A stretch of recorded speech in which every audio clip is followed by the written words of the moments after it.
Okay, before I say anything else, let me check. A thing. Let me check a thing. Please.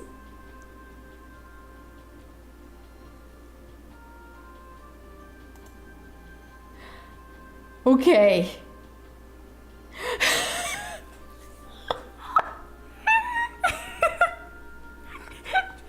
Oh my God. I don't believe it. Oh my God.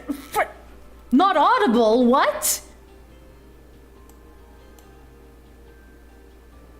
Not...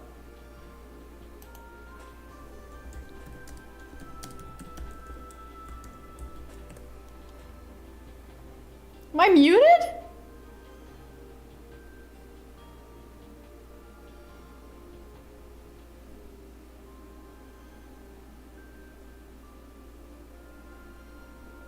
No? I'm not muted? Oh.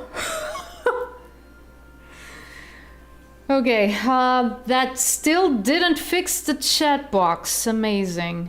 Okay.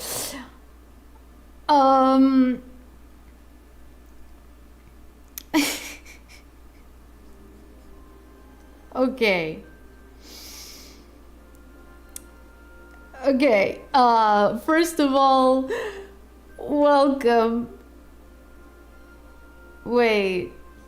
Oh, please don't confuse me even more.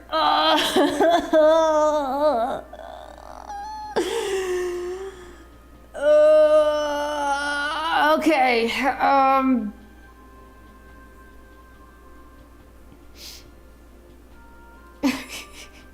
okay. Okay, awesome. Oh my, the chat box is working. Okay.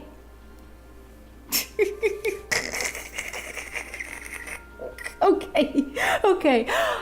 First of all, Jesus, welcome to another stream by Atari, Grand Shaman of Atlantis. How is everyone doing? Hello everyone in the chat. Hello Yeophytes. Welcome. Okay, so, before the stream starts in earnest, again, because I was just, oh my goodness, I was just talking to myself for over an hour. Like, I could see your chat messages. I could see your chat messages, but they were like super slow, and they were not they were not on screen. Why do you think I was confused, Nelson? I swear. But yeah, so here's what happened.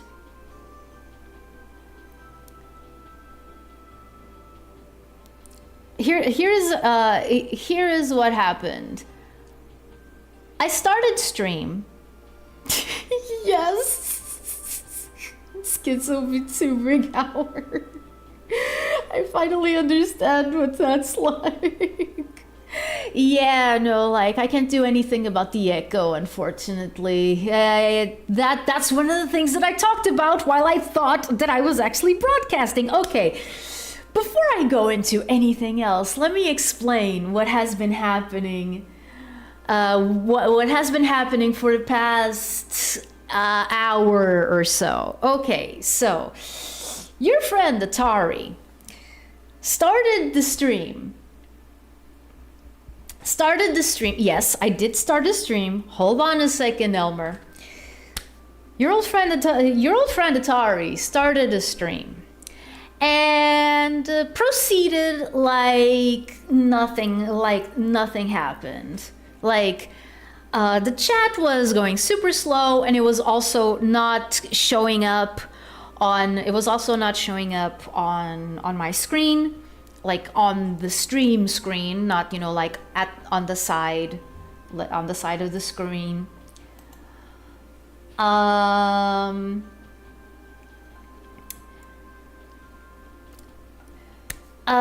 And so I went like, oh, well, that's okay. There have been times that I've started stream and you know, there aren't a lot of people, or people are just don't feel like typing all that much. Like, okay, so I proceeded on as usual. Now, I started noticing that even though there weren't a lot of messages, the few messages that there weren't showing up again on the screen. So what was causing this? I started a stream. Hi, succulents. I started a stream on the wrong link. Let me explain. So remember that other stream on November 29th that I forgot to like delete or to, you know, like just set as private or unlisted or whatever. So people were just standing there waiting for me, and I had just forgotten that the stream was there, and I was not going to be able to stream on that day. So yeah. Hello! Hello, Star Quartz. Welcome. Cosmo.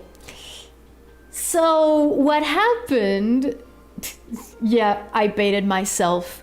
Basically what happened is that I did not delete that stream. I set it to unlisted. And now when I started the stream, it didn't go to the right link. It went to the unlisted stream. So of course I wasn't seeing anyone, and of course there wasn't anything going on in the chat. Like because I was broadcasting to a link that was not where the people were. But there was nothing here on OBS telling me that's what was happening. In fact, I tried stopping the stream, selecting the right window, selecting the right stream, and continue streaming, and it still took me to the other one. And it was only after I introduced myself again that I realized oh crap, I really have to delete the other stream, otherwise this thing is always gonna think that I want to stream on the other one. And no. I was streaming to the past, yeah.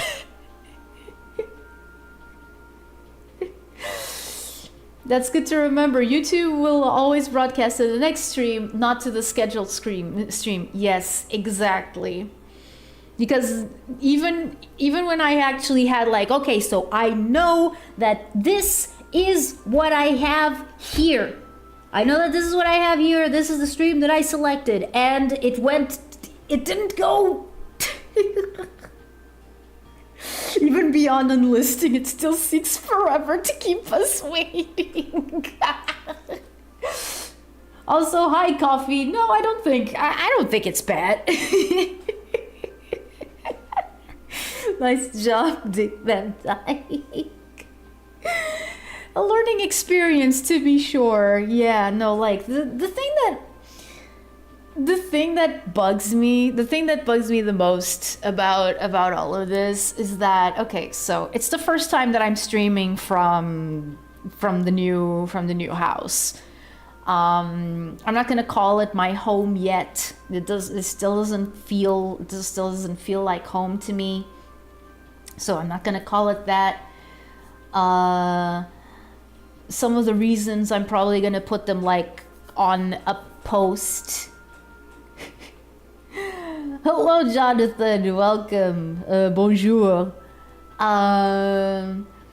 Congrats on the move. Yeah, I mean, I still don't have a lot of stuff. I mean, again, you can hear the echo. That's because there's not a lot of furniture. There's not a lot of furniture in the whole house, actually. But yeah, and that's one of the things that I was talking about. I was talking about how I still need to get some furniture for here. Even though I'm a little bit ambivalent. Again, I'll write it down because I can't really talk freely about it. But yeah, no, I need to get, if I want to make this like a proper room, where I can hang around and do my stuff. There aren't enough Knuckles and Lucario plushies. Oh man, you just had to remind me. The big Lucario plushie is back. The big Lucario plushie is back. You can put in pre-orders for him. And I'm still broke. I still can't afford him. Oh. Like every time that I go to the Pokemon Center website, I'm like, dang it. I actually have my movie Knuckles plushie here. Like he was one of the first ones that I brought with me. It was him and a Poplio plush. Life-size Lucario plush in the corner to use as a coat rack. Oh yeah. So what you're saying is you need to do a Lucario donathon. You could do a subathon. Could I? What? Is that a good enough reason to do something like that? Like, because I'm not gonna lie, I thought about it, but on the other hand, it's like, who does this benefit? It's just me. Like, like, I don't know. It feels a little. I don't want to say that it feels like selfish, but it is something that I'm like. That I'm like, can I really? Is that a good enough reason? You get the money, we get the content. Oh, okay, no, that is true. That is true. Now, what would a Lucario subathon or donathon do? I mean, we're on YouTube, so it's most likely gonna be shellfish.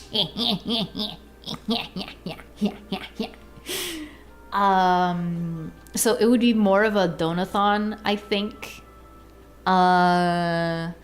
Unless I started multi-streaming with Twitch, but I am right now. I'm on the cusp of like big lifestyle changes. Well, they've already happened. I'm just trying to adapt to them. Wouldn't it be more canine? I mean, I'm not sure what you mean by that. but yeah, like I'm still kind of adapting. I'm thinking of getting a Snorlax plush, maybe. I mean, if you have the money for it, like, do it. Just follow your dreams. If I had enough money for the Lucario plushie, I would have already bought it. Like, and then my mom and my brother would be like, "What did you do? What did you do? Where are you gonna put this thing?" And I'm like, in the apartment, like on the like close to the beach. And they're like, that is irrelevant. Isn't a life-size Snorlax just a bed? I think so. Yeah. A big old bed. You sleep on your Snorlax, you get a blanket, and there you go. It can help you do the dishes. Yeah. Yeah, no, I have to show that picture to my mom. See, it can help me do the dishes. He's useful around the house. see, no, it's like He's also like he's also gonna like cheer me up when I'm sad. See, like when I'm just lying in the couch. He's a bed. That's also a sleeping buddy. Oh yeah. Mm-hmm. Exactly. Yeah, like trying to best of both worlds. Yeah, when you get a plush or a figure that big, it's less a plushie and more a roommate. Yeah, no, I mean that's exactly why I kind of want it. also, big plushie equals a big sound absorption. It's good for acoustics. It's good for dampening the sound. Because yeah, you know, like it's a big plushie. It's like covered in fabric, so yeah, it's gonna dampen some of the sound. It's gonna decrease a bit of the reverb. How well can it hold? What you mean, like poses? I have no idea. I've never seen one. I never seen one in real life. Like that is one thing. That is one thing that I realize that sometimes I do. Sometimes I buy things off the internet just to make sure that they exist. Like once I have them in my hands, I'm like, oh yeah, this exists. Now where's my life-size Rosalina plush? I mean, it's not Rosalina, but you know, there was a noise canceling. Yes, there you go. Thank you. There were a lot of people who were like, "Oh no, they made a Gardevoir plush. They made a life-size Gardevoir plush. What are they thinking? Oh my god, all the."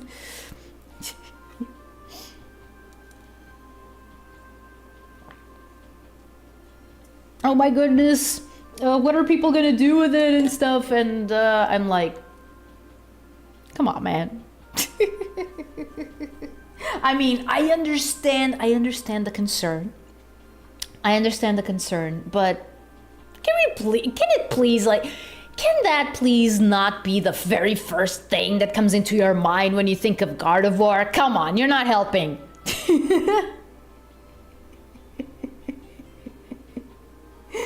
Hello, Crimson. Yes, I am indeed back. It looks like it can self-stand, tails act as a tripod, and the arms can hold poses, so it looks like it has a skeleton of some kind. Yeah, like, I also have the Mega Lucario plushie, the one that they released not too long ago. I have that one, and you can pose that one's arms as well. So I'm guessing that it's a similar principle, except much bigger, like, you know, Pokédex size.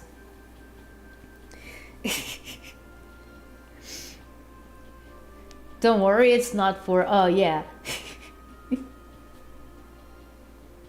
Yes, I have my big-headed Tom plush that my cousin gave to me. There's probably some pretty big Tom and Jerry plushes, now that I think about it. Like, way bigger than they would be if life-sized. The recent Poketoon about a Gardevoir and their trainer didn't help matters. I mean, I saw that advertised. I haven't watched it yet.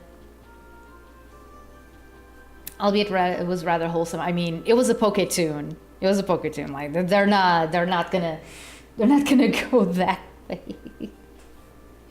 Not gonna go that way. Also, yes, new around, there is a life-sized life-size Gardevoir plush. Meanwhile, the life-size Gardevoir was put in poses driving cool cars. Oh, that's awesome! that is so cool. Oh yeah, Luigi plush, like life-size Luigi plush. Like how tall are the Mario characters? That I think about it. How have you been during your break? Hope Thanksgiving has been good for you, and hope you've been good altogether. We don't actually have Thanksgiving, neither in Atlantis nor in Portugal. But yeah, things have been a little bit weird when it comes to the house. But in terms of like the job and stuff, like the only thing that's not going well is that we don't get a lot of customers, which means not a lot of sales.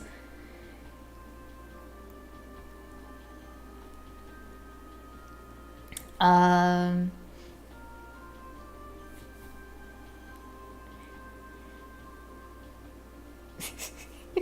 sorry, the reason for my revulsion is linked to me finding out a lot of Gardevoir related stuff against my will. I wish I didn't know why that is a bad idea.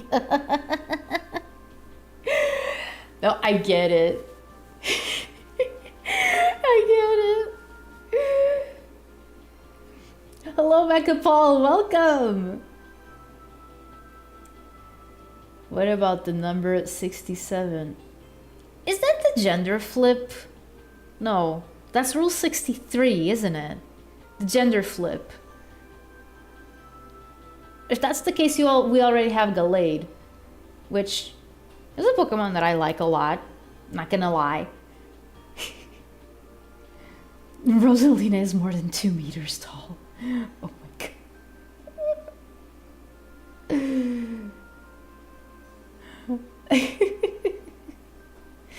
I don't remember. I don't remember what rule 67 is.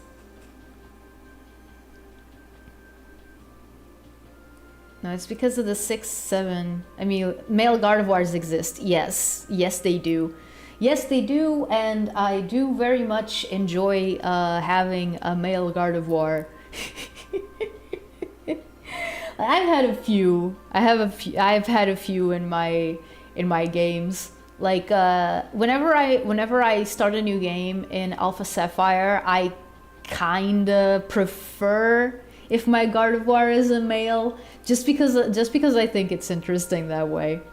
It's just the brain rot number, like 69, 420 for the sake of it, or 21.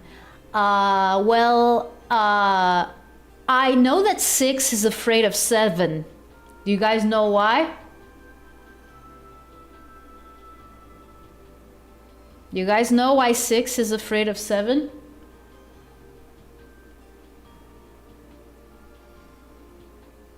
Not all of them. Not all of them, Star Quartz. There are Pokemon that are like one gender only, like Chansey.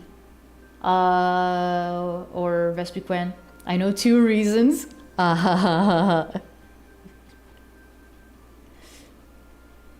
I don't really get the 6-7 thing. It's like now the ability to count as a meme. I mean, the thing that I'm gonna say, I don't know if it has anything to do with why it's a meme nowadays. Exactly. I knew someone was gonna get it. I knew someone's gonna get it. Thank you, New Around, because 7, 8, 9. So 6 is scared because cannibalism.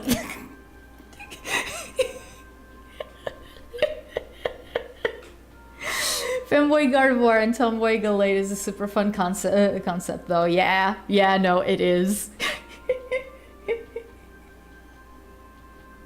Then again, people laugh because 7 killed my grandma, okay?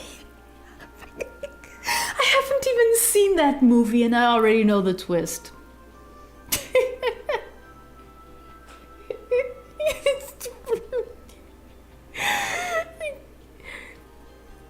Reminder, watch the Trolls movie, if nothing else, just to say that I watched it.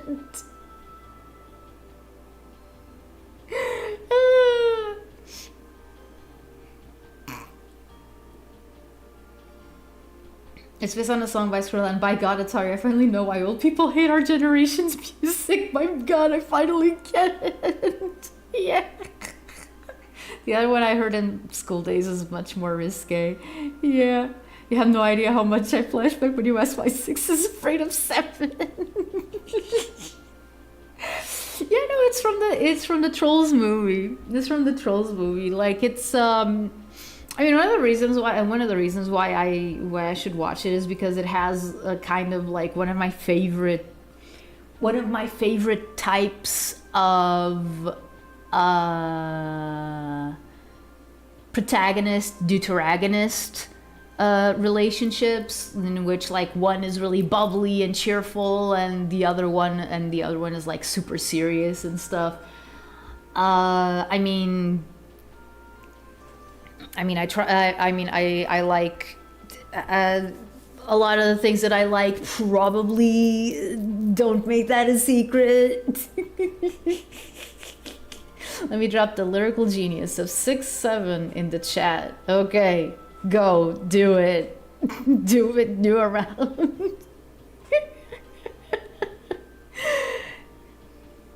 Ranch is the most reasonable one. Oh yeah. Hello PPA. Oh man, you missed my retelling of the story of what happened. Long story short, if you start a stream and you have another one in the list, it's going to go like the stream is going to start on the earlier one's page, not on the one you actually selected. So I was just talking to the void for an hour.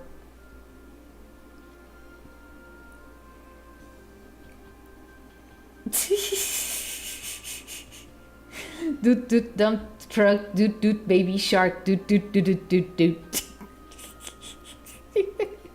6-7 Gardevoir would be caught watching Lanky Box's Skibidi Toilet. Oh man, so many things that the young ones know that I do not.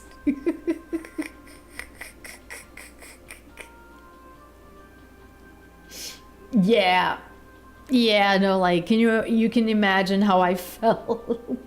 However, kind of typical, a fitting comeback. I mean, yep. Hey, have you ever noticed what's odd? Oddworld is pretty odd. Turning into Pomni. Oddworld is pretty odd, and it's a game that I still want to play. I'm not sure which version though, because I've heard that like the PlayStation 1 version is kind of cumbersome. Like, there's a lot that can go wrong. That was fixed in the original. Like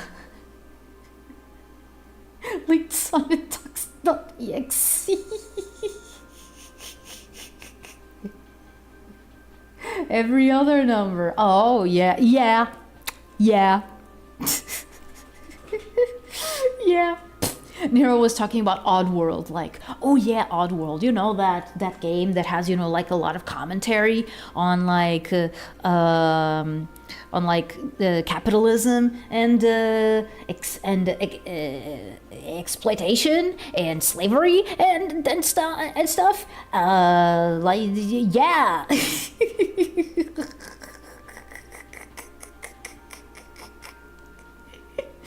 You instantly know why Gen Alpha likes this song and turned it into a meme, because Baby Shark.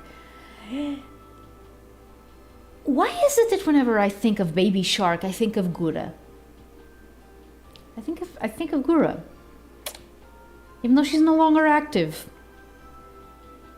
Not as Gura anyways. But yeah, no, like every time that I hear about Baby Shark, my mind goes either to that or to Schnappi das Klein Krokodil. Don't you dare sing it. No, I don't even know. I don't even know the melody. I don't even know the melody. So so I couldn't sing it even if I wanted to.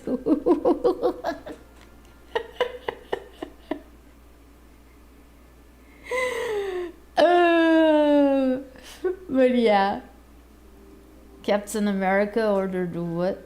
What at Starbucks? Oh, I have no idea. I have no. Okay. Okay. I read Jonathan. I read Jonathan or Andre's message, and then I immediately read Lake Kids after. So this was a little bit weird.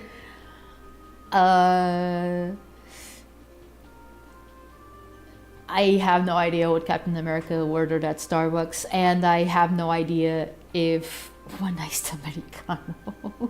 Yeah. She does look close to a baby and a shark. True, true, true, true, true. Yeah. Yeah, no, there you go. But I don't think that she ever sung it. Or did she? And I just wasn't around. I just wasn't around to see it.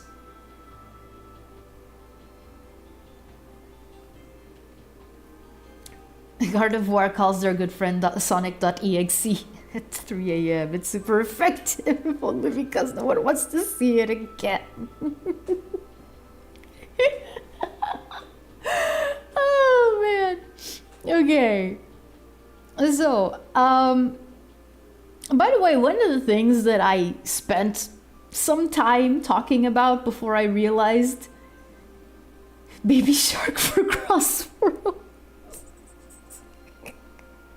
I'm not sure. You might have seen it in Joel's videos. I actually know. I'm so behind on Joel. I heard Gouda at first. Yeah. I mean, if she did, good. It makes sense. But yeah, I was talking about Mega Man and about the new game that was revealed and how they're going to how they have a contest for people to make Garguda scan.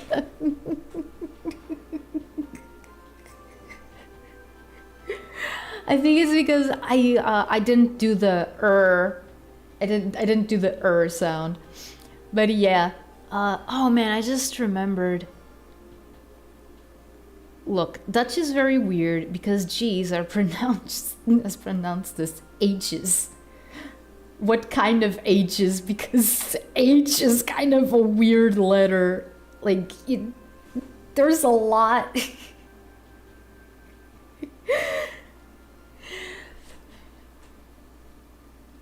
So it's not pronounced Gouda, but Houda. Houda. Okay. Okay. But yeah, the thing that I was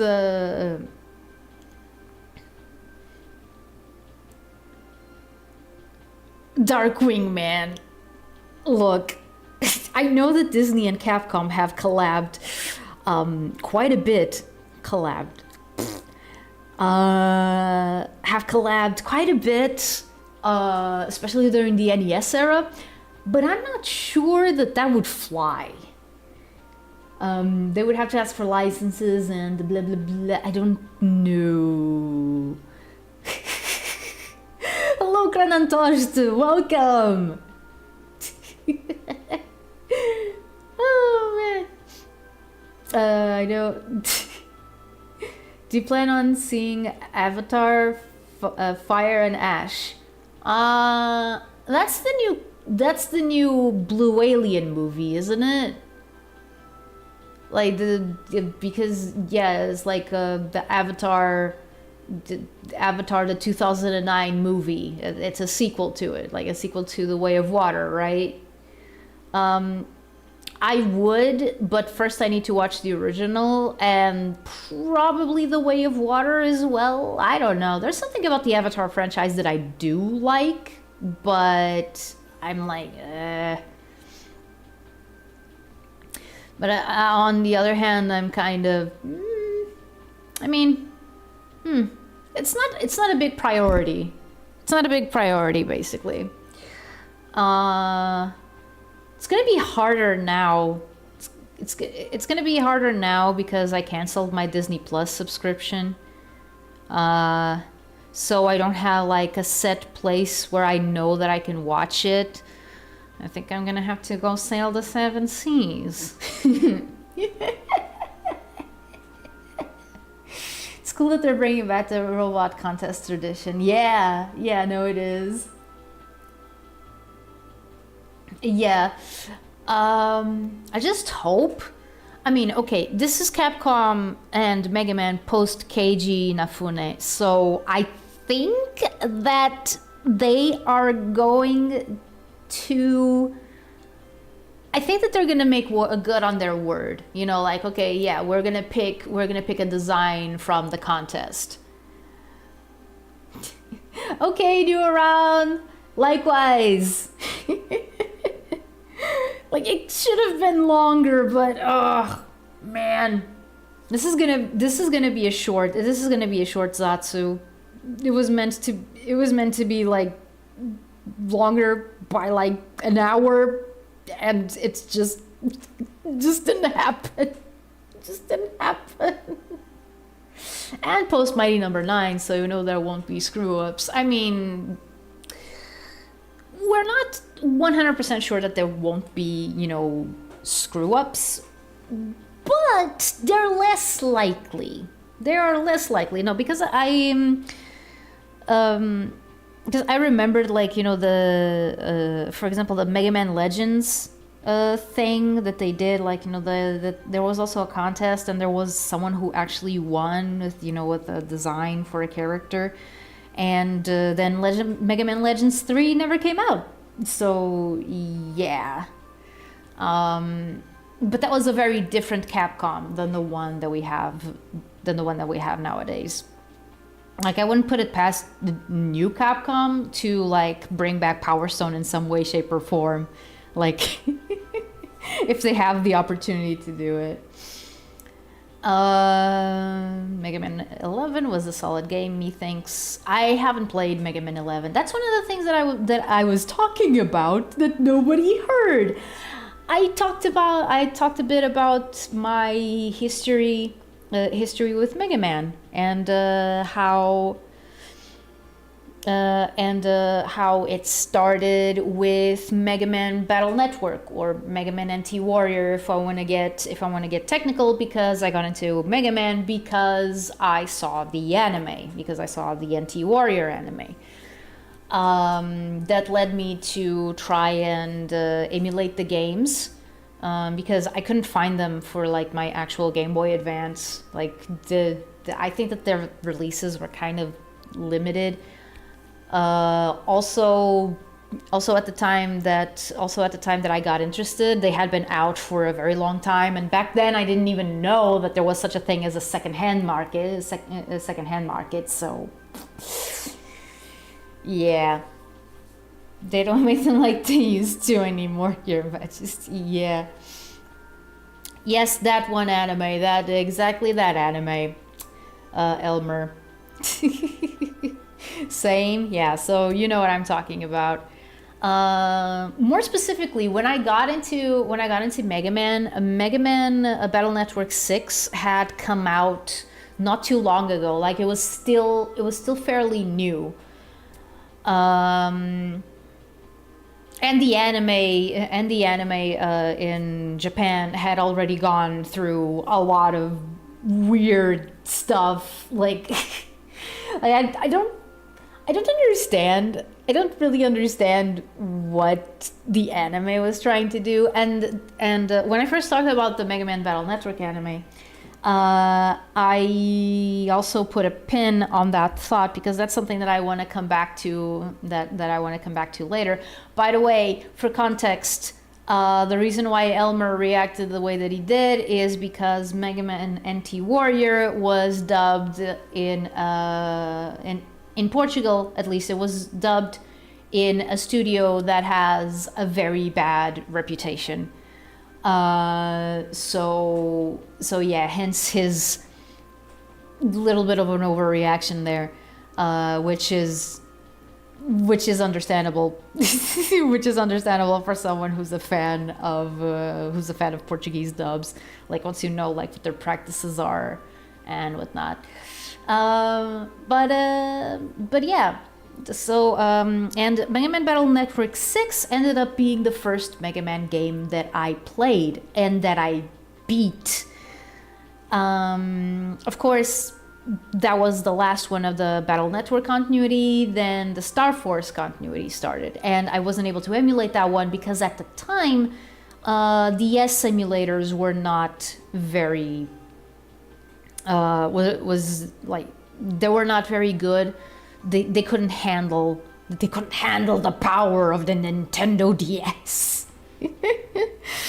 But yeah, they were complicated to use, and you couldn't get very good results with them. So I just went like, oh yeah, no, I just wrote off Mega Man Star Force the same way that I kind of wrote off like Pokemon Diamond and Pearl, because I didn't have a DS. I couldn't enjoy them. I couldn't play them. So yeah. It did make me kind of annoyed though, because I wanted to like keep up with the franchise, and I just couldn't. They were not very good. Yeah, well, I believe you. I believe you, but I still wanted to have experienced them during that time. Then again, that was also the time where I got into Final Fantasy, because I started remembering that there was this blonde girl that I kept associating with Final Fantasy, and I didn't know anything about her. I didn't know her name. I only knew that she was from Final Fantasy, and I remembered that I saw her in commercials like a few years prior. To my surprise, I realized that girl that I saw, oh right, and it seemed like the story that she was from was very interesting, and there was another girl, like, I don't know, there was something about it. There was something about it that I just liked. Hello, Tulu. Well, the Final Fantasy in question was actually Final Fantasy IX, which you might recall does not have two girl protagonists. It has a boy protagonist and a girl deuteragonist, which is Garnet, and the boy protagonist is Zidane, who is still one of my favorite fictional characters of all time. Imagine my surprise when I realized, oh, it's a guy. Could have sworn it was a girl. So yeah. But yeah, that was when I was on the rebound, like, from Mega Man, like, from not being able to enjoy Star Force. Like, I went looking for other things, and Final Fantasy was right there. There's Freya and Garnet. I mean, yeah, but Freya was not in the commercials that I saw. Or if she was only, like, for a very short time. Oh yeah, it's on the bottom right corner of the stream screen. Yeah, there you go. That's another Easter egg. Like, the only thing I regret not asking Kaola to draw here on my thing is like something Ninja Turtles related. I didn't remember at the time. That that's like one of the biggest things that I like. And it's really strange because it's always been there. But like, I only realized how much I liked it, like, when I started actually putting, like, okay, so what are the franchises that I like? And then Ninja Turtles just keeps showing up. Just, it's always there. Final Fantasy. Yeah. Yeah, no, Zidane, I don't know. There's something about Zidane that manages to just click with people, you know? Like, and not in the same way that, for example, Cloud or Squall or even Tidus can. Like, Tidus is a bit whiny. Yes, he has his reasons for being whiny, but most people are not going to take that well. Cloud is confusing because the personality that you're seeing in the beginning of the game isn't the real Cloud. The real Cloud only comes out at the end of the game, and then you see what he's actually like, and that characterization has never been used outside of Final Fantasy VII's last bit of story. Like, Squall is an edgelord, not as much as Cypher though. Cypher is even worse. Cypher is even worse. Like, oh, I'm so tortured and blah blah blah, dude. But they're perfect. They're perfect matches for each other. Not as like a romantic pairing, but as rivals. Yeah, no, it's amazing. Let me see what it. Freya is really underrated. People need to give her more love. Yeah, no, like, usually when I play Final Fantasy IX, when I get to the end, my party, like, I know that people say, oh, Steiner is so powerful. And I'm like, yeah, he is, but I prefer to use Freya or Amarant. Like, they can do almost as much damage. Usually I default to Amarant because he has, because of his chakra ability, which means that he can restore MP to the others. So that's very useful. It's a guy. I thought it was a girl. Story of everyone new that comes to Atari streams. Yeah. You could draw a Ninja Turtle mask laying around somewhere. It's just a sash. I mean, I would ask Kaola to do it, and I would pay her for it. Like, I hope that she still has the files for this. Oh man. Let's see. Who's more effeminate, Zidane or Kuja? Kuja, like, no contest, dude. He wears lipstick. Do you see Zidane wearing lipstick? No. Even the way in which they speak, like, because if you played Dissidia, you know how they act and how they speak. So yeah. My first true contact with Mega Man was with Super Mario Brothers 2 X. Dude, it was added to that version of the game, and the Bobo's Revenge. Oh, okay. Have you any interest in the Magic the Gathering TMNT cards? That will require me being interested in Magic the Gathering, which I so far am not. I did get a little bit interested because of the Sonic cards. Didn't know they had TMNT cards though. That's cool. That's cool as well. Yeah, Cloud's an unreliable narrator. That's a huge part of his character. Yeah. Only Final Fantasy. I finished his 9. I loved it, and I'm very addicted to Final Fantasy 14. I hear that it's very addicting, and it's one of the reasons why I don't play it. I'm afraid I'll get addicted to it as well. And Squall is emo. Yeah. Rockman. Yeah. Smash attacks were the best. Lipstick. Yes. Kuja wears lipstick. That's a girl? I thought it was a guy. Every Metroid player before the internet. Yeah. But yeah. Even Deke didn't know Samus was a woman. I mean, yeah. That's like Ash Crimson levels of femboy. Yeah.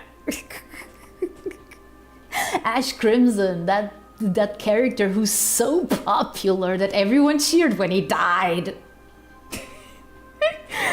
Ash Crimson is hilarious to me. I see what, I see people annoyed at him, from, the Kingdom Fighters thing, and I'm just like, what did this guy do to annoy you so much? I know that he's no Kyo Kusanagi or no Terry Bogard, but has he done anything to injure you?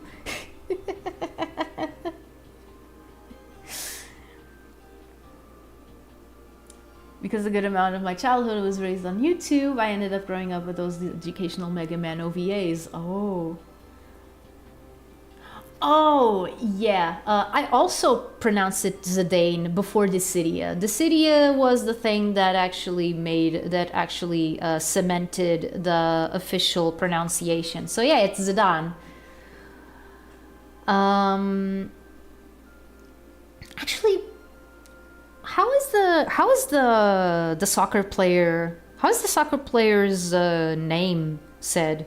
Zinedine Zidane. He played for France, I think. Because if you try to look for Zidane, there's two things that are gonna come up. Either it's gonna be the Final Fantasy IX character, or it's gonna be the soccer player. So yeah.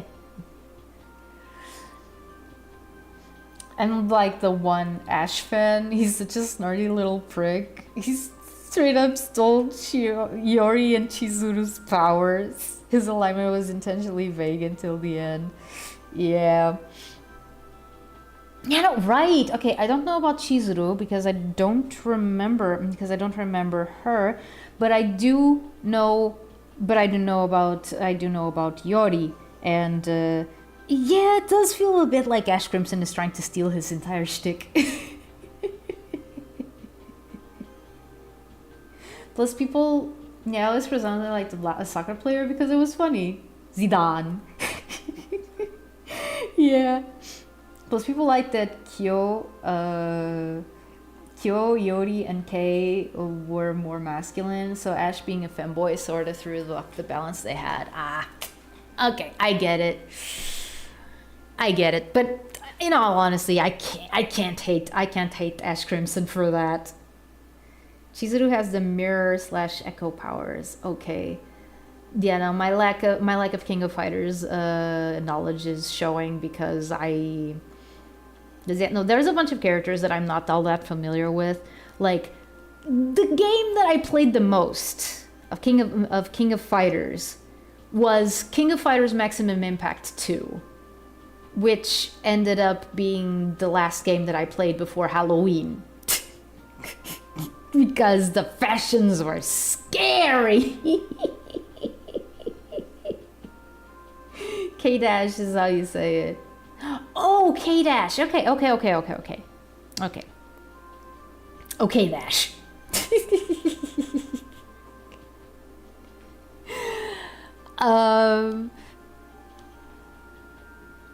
Shune is the current protag and doesn't have much personality. Oh, well, that's unfortunate. The series where Rock goes to Japan. Are you talking about King of Fighters Maximum Impact or?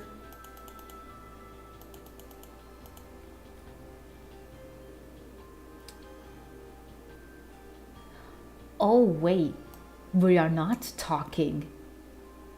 We are not talking about King of Fighters. We're talking about Mega Man.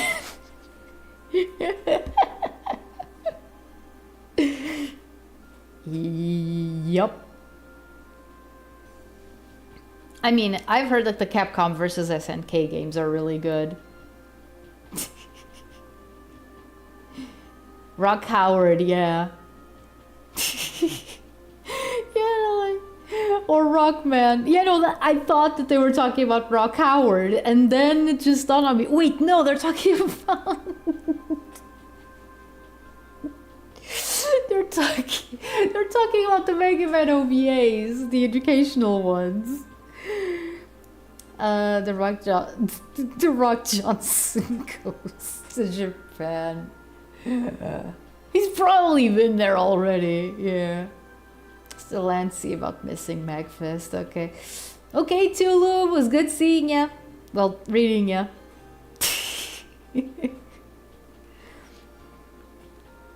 When is MagFest supposed to be, actually? Gotta hydrate with sonic speed. Well, better not. You don't want to choke on the water.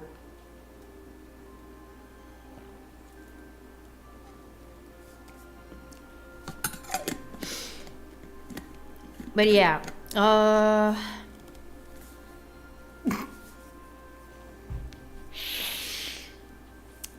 man. Oh man. American Vox Art Mega Man. Now the only thing that American Vox Art Mega Man reminds me of is that crossover game in which, oh man, the franchise was already down. Like what was meant to be like a joke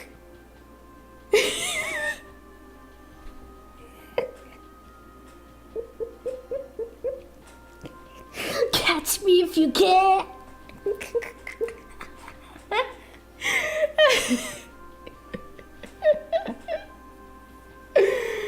It shouldn't. I deleted it. It's gone. It doesn't exist anymore. Why is it still? Oh man.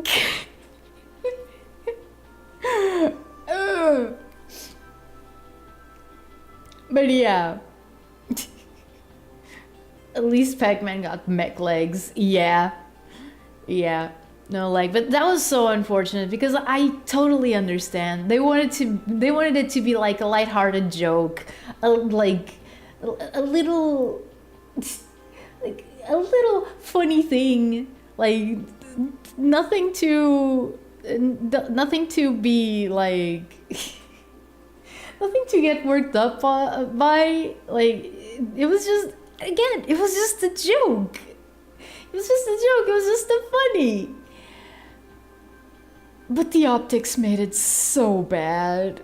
Like coming right off the heels of a bunch of Mega Man games getting cancelled and the Capcom just like feeling like they didn't want anything to do with Mega Man anymore. Like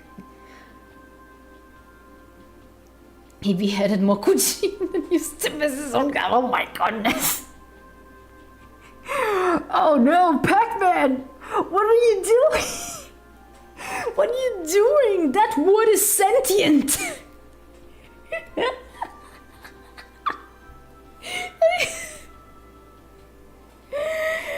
Oh man. I kinda like Ghostly Adventures Pac's design, but not in that universe. I mean, the Ghostly Adventures, that's the show, right? That's the weird show. That's the weird show that Capcom told like Nintendo, okay, yeah, you can use Pac-Man, but only if it's like classic Pac-Man. You can't use the animated show, because if you do, we're not allowing you to use Pac-Man. Hi, Angel's Advocate, welcome. It's funny how that character was a PS3 exclusive for some reason, and his ending was just pathetic, and Roll was like a Gyaru. I didn't see the ending. I only saw like clips of him fighting, like. So then I thought that people were turning on Capcom already with the On This DLC. Yup! Forgot about that. That was also during that time. Yup! Pac-Man turned into King Kong there once, right? I don't know. I didn't watch the show. To be frank, there isn't a Pac-Man show that isn't weird. You're thinking of the Hanna-Barbera one, right?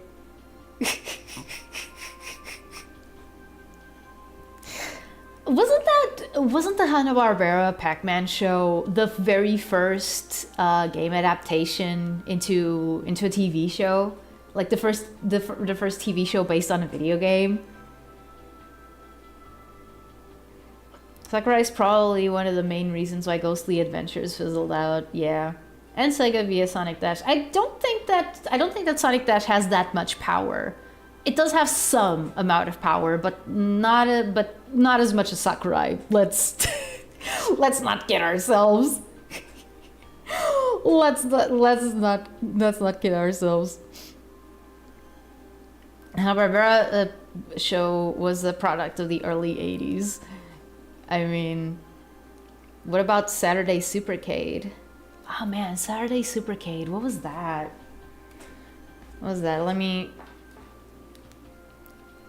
Let me search. Let me do some research on that. Where's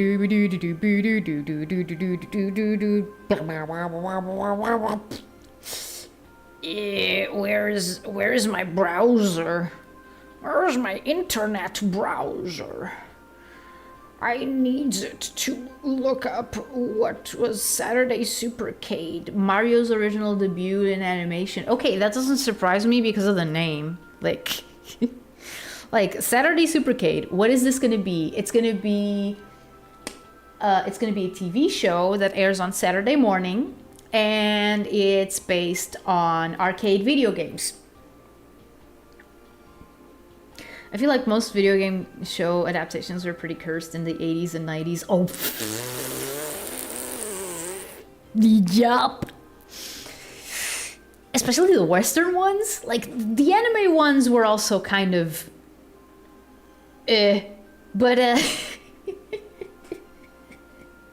by the way, speaking of that, let me just do the little research. Saturday Supercade. Let me just see a few pictures. Saturday Supercade. Oh yeah, yeah. This is so very 80s. This is so very 80s. I kind of love it. Yeah. Never forget Captain N. Oh no.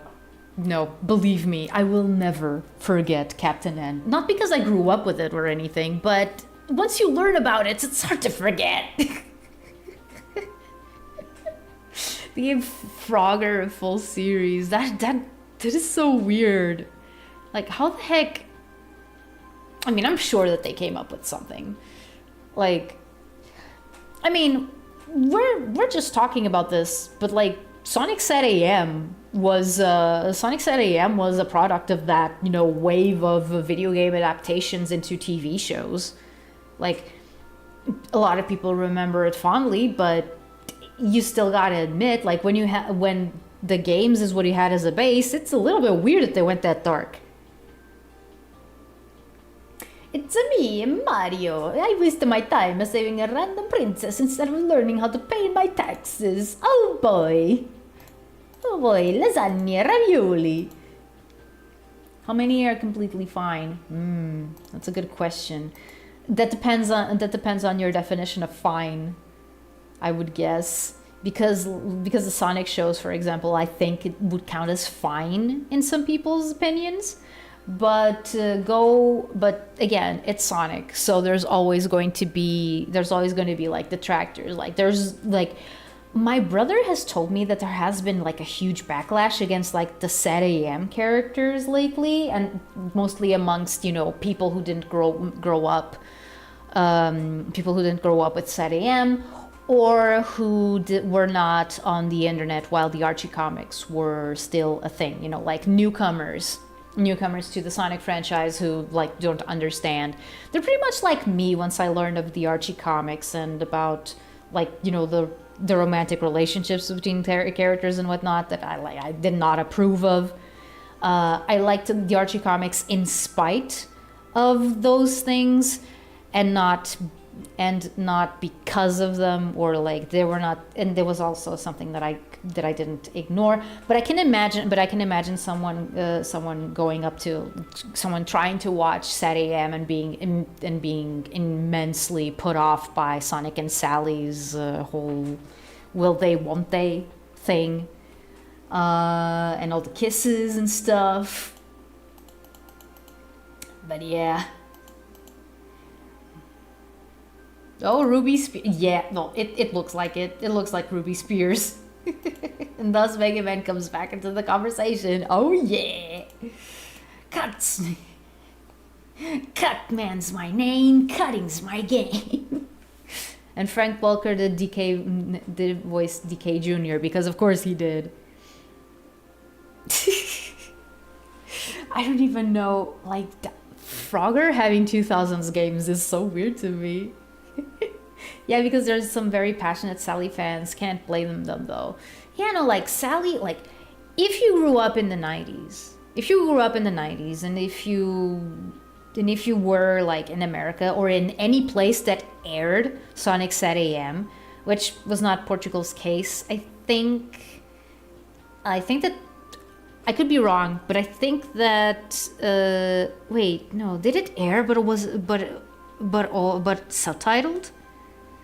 I don't know. I don't remember. I don't remember the history of Sonic Sad AM in Portugal. I know that it was dubbed, but it only aired like once on a channel that barely anyone had. So there's very few proof of there's not a lot of proof of its existence, which is kind of unfortunate, actually.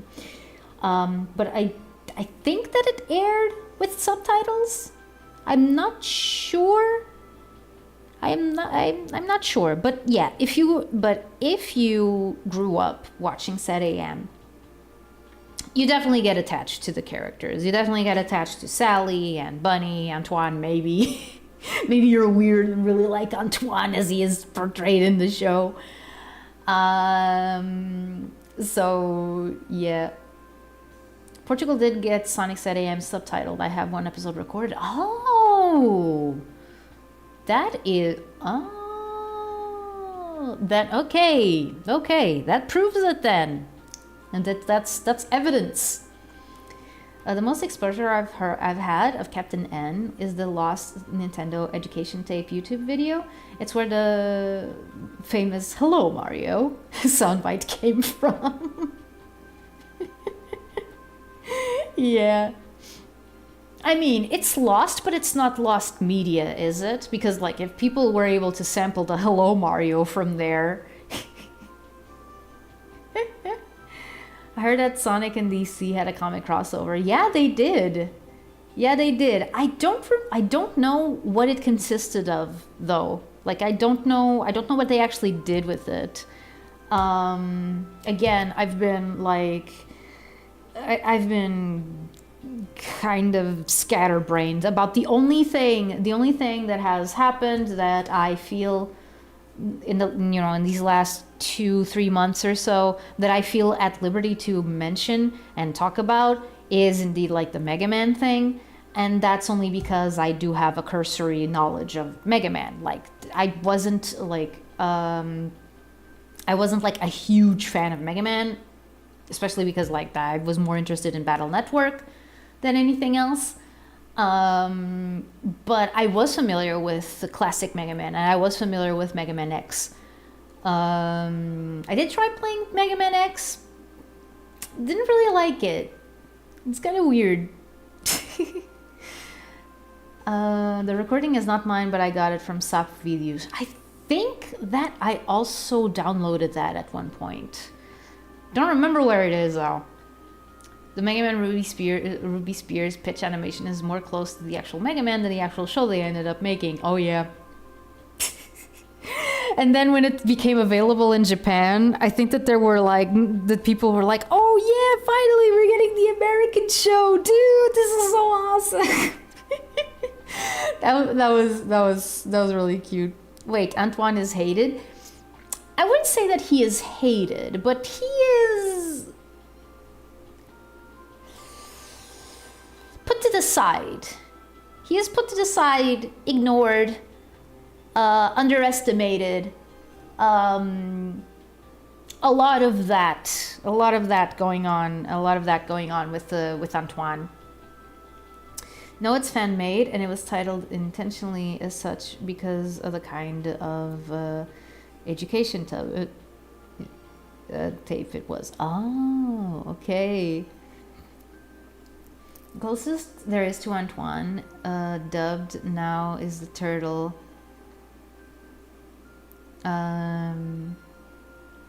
I mean, yeah, no, totally. It would be a good choice, but I don't know. Again, if 7 AM was dubbed in Portuguese, I am pretty sure that André Maia was not in it. Okay, bye, Laketh. Yeah, I'm gonna try to see if I can stream more. If I can start streaming more regularly now. Jeez.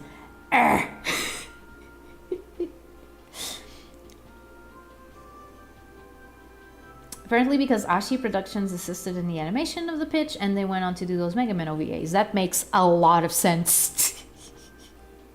You'd probably like Star Force if you liked Battle Network. It's very similar to those games from what I've seen. Yeah, no, like I am pretty sure that I would like Star Force.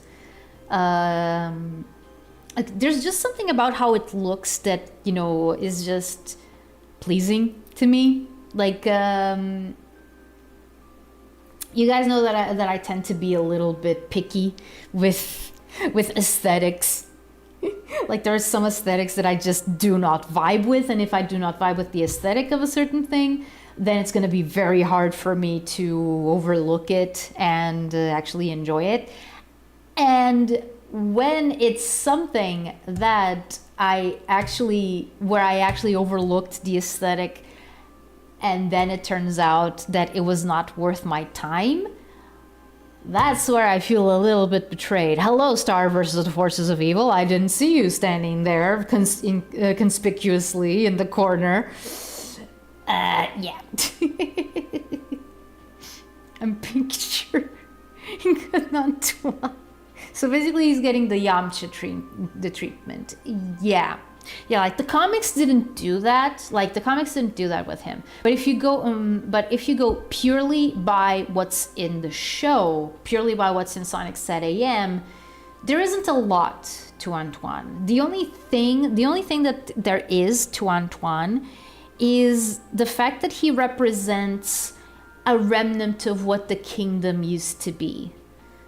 Like the fact that Antoine exists and was a part of the Royal Guard is a showcase of how there was a Royal Guard at some point. It's now dissolved because the kingdom is in shambles, but Antoine is there to remind you that it was a thing. It did exist. Better times did happen.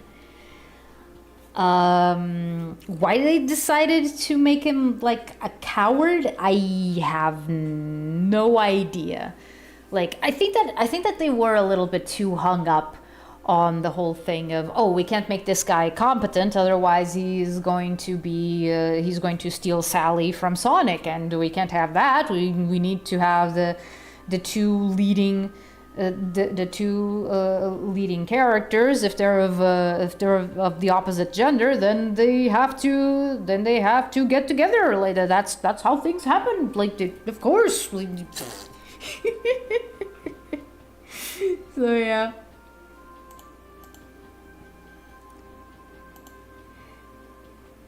Snivelly looking Cyberman. Yeah. If anything, maybe then maybe that would also fit. That would also fit. Do you like Star Force's Buster? Yeah. No, the whole thing about Antoine. Yeah, they decided to make him a coward. They didn't have to make him French, but I guess because of cheese-eating surrender monkeys, because Oh man, am I really gonna go? Am I really gonna go into the origin of the French coward? Of the French coward stereotype? Okay. Okay, just a brief explanation. If anyone is wondering why the French coward thing is a thing. Um It is a thing because of World War II. Because when France was invaded by the Germans, they ended up surrendering. So to the rest, to the Allies, France started being seen as a coward. Like, oh, they buckle under pressure. They don't want to cause any. Like they're all they're all boastful until danger actually comes a knocking on their door, and then they just crumble. I'm pretty sure that we can thank the British for the perpetuation of the stereotype, because I mean the Americans also had it, but saying that it's purely an American thing kind of underestimates the historical rivalry between France and Britain. Like, again, don't quote me on this because I'm not like I'm not sure. I'm not sure. Like, I didn't read this anywhere. This is just me speculating that the British were the ones that, like, especially since the British were like fighting tooth and nail during the war. So seeing France just okay, we don't want to get blitzed. I think that that might have had something to do with it. Making fun of the French is a universal pastime for everyone. Yeah, myths and stereotypes go hand in hand in pop culture for some reason. Yeah. Meanwhile, Brits and Tugas should be buddies. I mean, yeah. During that same war, Winston Churchill did bring up the friendship treaty that Portugal and at the time the Kingdom of England signed. I don't remember when it was. I think it was 14 something. 14 something. To declare Portugal's neutrality in the war. That's one of the things that they brought up. And everyone was like, is this guy really bringing up a treaty from like 600 years ago? Either 600 or 400 years ago. Like, I don't remember the exact. But yeah. Okay, Cyanic asked if I liked Star Force's Buster. Let me check. Let me check what that is. Mega Man. No, go away. Mega Man. Star Force. Buster.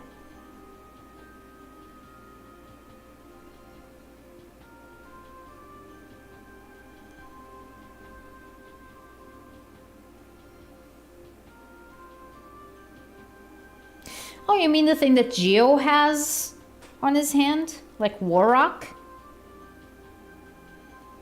I think I'm okay with it. I mean, if that's what you mean. Like, I don't really see what else it could be referring to. I like the overall look of Mega Man Star Force. Like, the comics did whatever they wanted with the characters, for better and for worse. Yeah. Let's just say things only got fixed when Ian Flynn took the helm. Because until then, it was kind of a free-for-all. That show is so funny because I've never seen it, but everyone who has watched it has told me they liked it up until the ending ruined it. What, Sonic said AM? Don't remember. No, it's probably not Sonic said AM because the ending did ruin it in the sense that it was left open ended. Like it ended on a cliffhanger.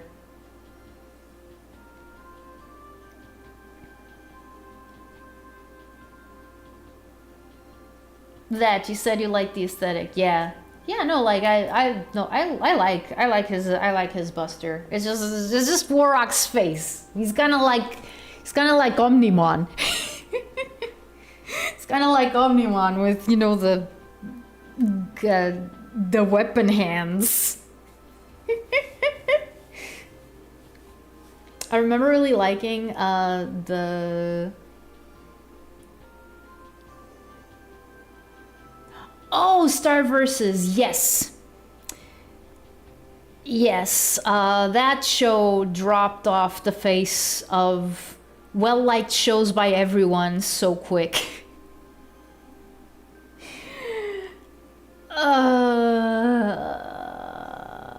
Nope. No, it wasn't Knuckles. It wasn't gonna be Knuckles, Elmer.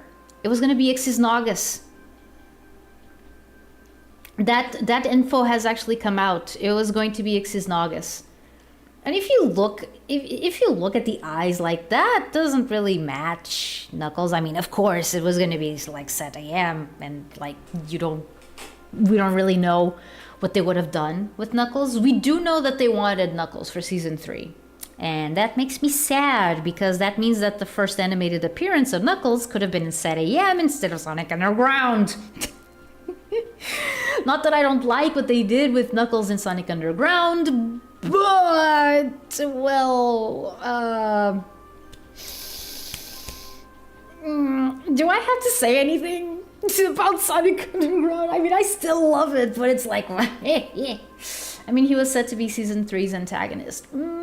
Yeah, no, that I don't know. I know he was going to show up. I know that he was going to show up. That was the plan, and that the eyes were Naugus's. So we were going to be dealing with Ixis Naugus instead of Robotnik for a while. Now, if Knuckles was going to be an antagonistic force, or if he was going to be the main antagonist, I don't think that we know. I don't think that we know that.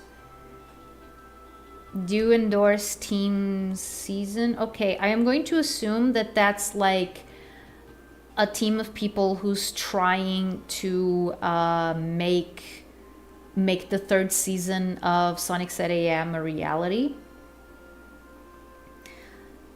And it's a little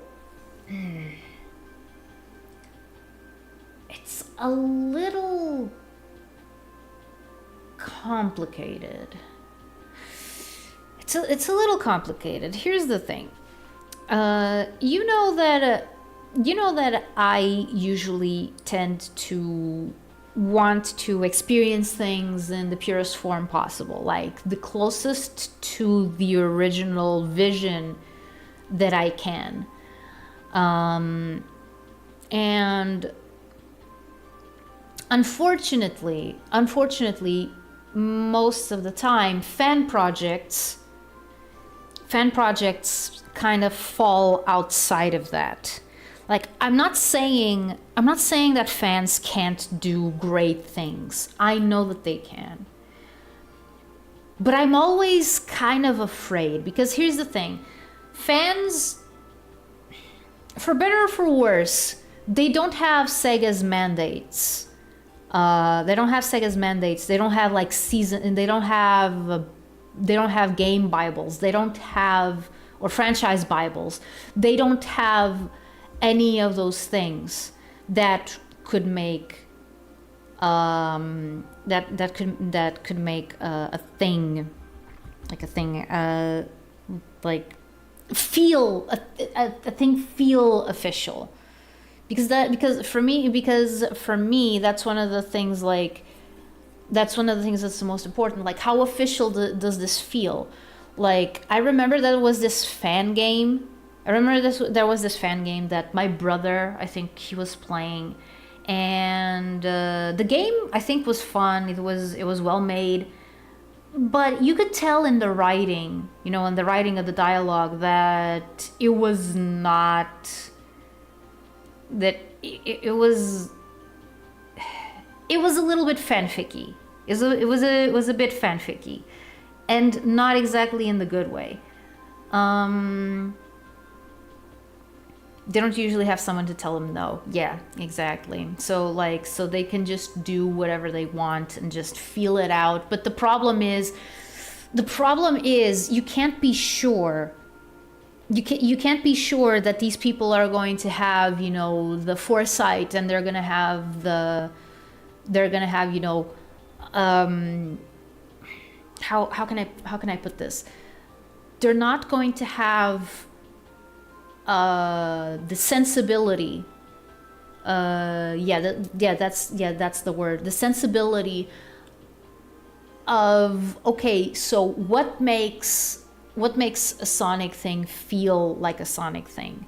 Like, I know fans that with their adaptations and stuff, they got pretty close. They got pretty close to the feel.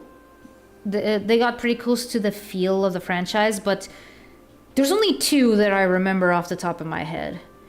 And they were both active in the mid 2000s. One is Dark Speeds, also known as Elson Wong, who at the time was working on a comic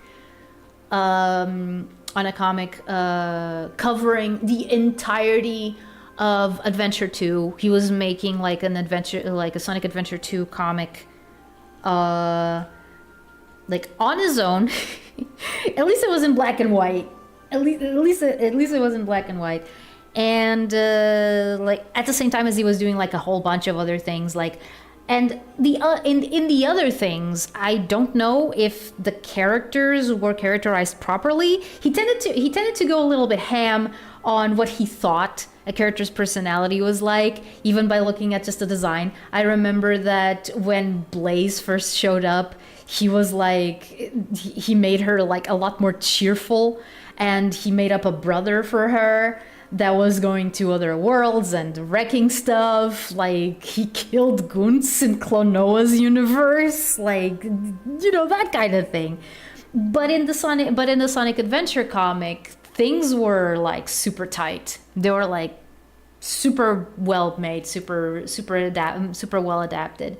I mean, it helps that he was working with the basis of the original game's script.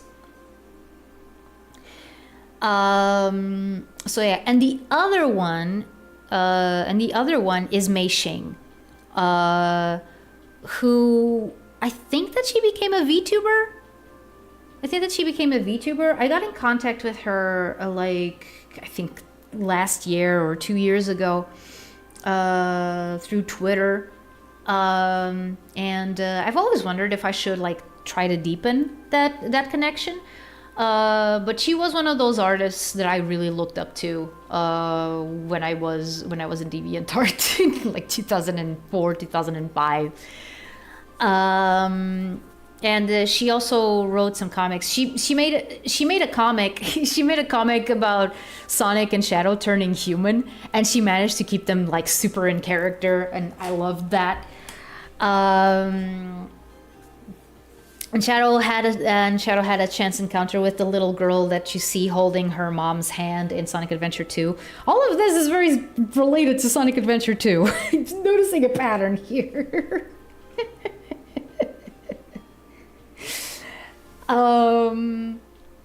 But yeah.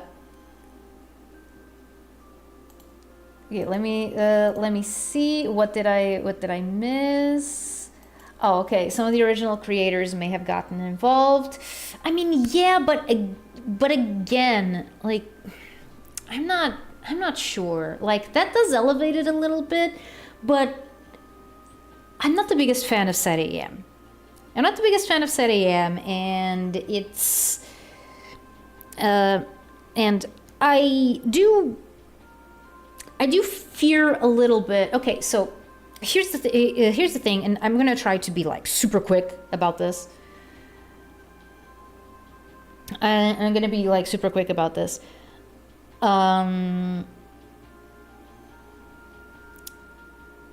One of the things that, for example, I don't like about Set AM, and that a lot of people nowadays do not like about Set AM, not everyone, because for some people it was the whole point, is the romantic relationship between Sonic and Sally. And that's just something that cannot be ignored. It's there. In order to make a season 3, that would need to continue being there. Otherwise, it would just feel weird. And I don't know if I'm interested in that kind of show anymore. Especially when it doesn't have the novelty of, oh, this was made in the 90s when they didn't know any better. So, long story short, Team Season 3, good effort. I give you my support, but I don't think that I'm going to want to watch. Unless I hear really good things about it, then maybe I'll give it a shot. Also, hi Film Rot! Welcome! I have arrived! Don't you still like Pender's story? Is exceptional? My relationship, it's like this. I like bits and pieces of Pender's story. I'm not trying to say that, like, whenever I say that Ken Penders is one of the reasons why I like the Archie Sonic comics, I am not saying that I liked everything that he did, because I don't. But he did make a lot of the things that made me like the Archie comics. Now, he wrote a lot of issues. He wrote a lot of issues. He made up a lot of stuff. So it's not. So I don't think that not liking some of his stuff is, like, out of character for me. Especially since he's, like, we know, like, that also brings, the parts that I like a little bit into question. But yeah. Shadow is a part of what makes Sonic great. Yeah. It's interesting with Sonic fan projects and adaptations, considering that the amount of different Sonic media people grew up with caused many to have their own interpretations on the feel of Sonic. Yes. That is 100% true, and that is something that I don't think that a lot of people think about. At least a lot of, like, Sonic fans, like, because, like, for some people, like, the normal is like, for example, what he had throughout the 2010s. Like, I know that there's people who feel that way, that they're gonna look at, for example, Sonic Frontiers and Sonic X Shadow Generations, and they're going to be like, what is this? Why is this being so serious? This is not my Sonic. Or people who grew up with Sonic Boom, and they're like, what is this? Knuckles isn't short. What? This is bring back my short, dumb Knuckles. Like, that's what made him funny. I am glad that we have the movies as well to offset that kind of thing, because that makes it clearer that there are different versions of the characters, like, and that you can't use one version to just form all of your opinions on what should be what in what piece of media. Like, the games have their own identity, the shows have their own identity, the movies have their own identity, the comics have their own identity, even though efforts are being made to bring them into the fold of the actual games. Even more now that Tangle and Whisper are in Sonic Racing Cross Worlds. Like, it was only a matter of time, and people thought that they weren't going to show up. They were honestly not paying attention. Does he meet Maria and they have a montage over End of the Line? I'm not sure. I'm not sure. I'm not sure actually. Don't remember. Yes, it's Christmas party. Hello. Meow. Merry Christmas, everyone. Woo.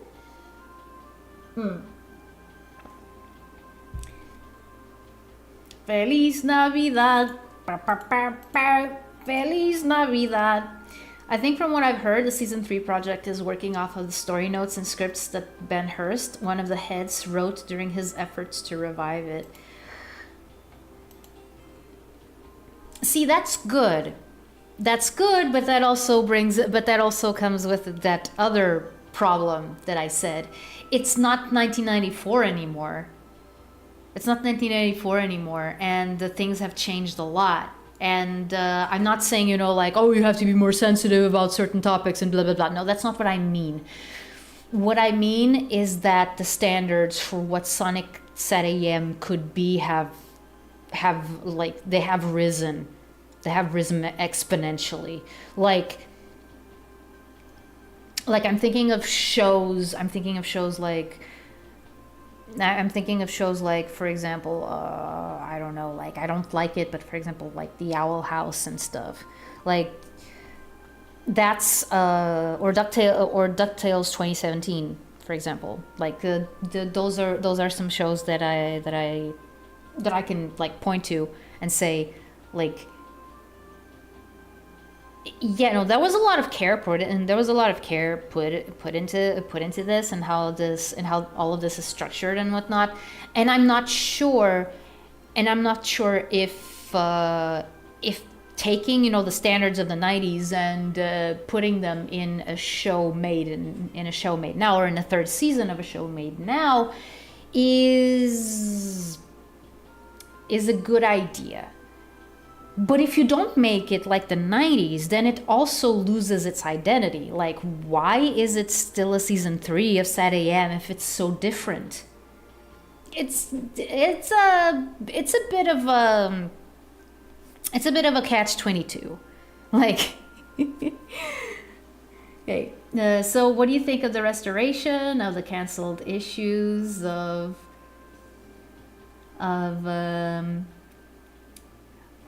Archie Sonic, i.e. Sonic the Hedgehog 291, aka Genesis of the Hero Part 4, and Sonic Universe 95.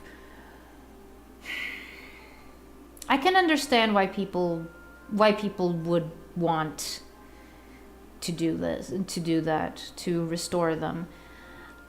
Again, I'm a bit ambivalent. I'm a bit ambivalent. And I've mentioned before, like, Elmer, you mentioned that there's like a project continuing the Archie comics where they left off. And on one hand, I'm like, that's a noble cause. But on the other, it's like, none of this is ever going to be official. Like, and that's sad. And that does run into one of my issues with, like, writing, for example, fan fiction and whatnot. Because no matter how good what you have is, it's never going to be official. So it's never going to be accepted. It's never going to be canon. It's never going to be something that people can look to and know that it actually happened, or that it actually matters in the long run. And that's a kind of a defeatist way to look at it, but it is genuinely how I feel. It's not the same thing as drawing like fan art or something like that, but for example, you know, straight up fan fiction, like, sometimes I struggle to see, like, the point. Like, I know what the point is, but ever since I've gotten older, I feel like, okay, so if you can dispense all this time and all this effort into making this, why are you not doing an original thing that you can market as your own? Like, because unless Sega picks you up, unless you're like Ian Flynn or Evan Stanley, that's not gonna happen. And Ian Flynn and Evan Stanley were like super lucky, and I'm pretty sure that there's been other people as well, like Tyson Hess, for example, as well, I think. But yeah, and it is really sad that I think about it, that I think about it like this. But yeah, really shows the amount of brand inconsistency the Sonic series had and the consequences of such. Now it's way more streamlined. Yes, exactly. Like, I'm not gonna say that I don't like that there's different versions of Sonic. Like, that's one of the reasons why I like the Ninja Turtles. That's one of the reasons why I like Transformers. Sonic is no exception to that rule. But it does mean that different people will expect different things from the franchise, and juggling that sometimes is a little bit difficult. Okay, let me see what I. Oh my god! Oh my god! So many people said things while I was talking about. What are we talking about? Something about Sonic shows. Yeah. The way you describe it kind of reminds me of Shenmue 3. Yeah, no, exactly. I'm a little bit afraid that we end up getting something like Shenmue 3. Like, if it had come out during the time where it would have been relevant, yeah, it would have been awesome. Or like even like just 5 years later, it would have been awesome.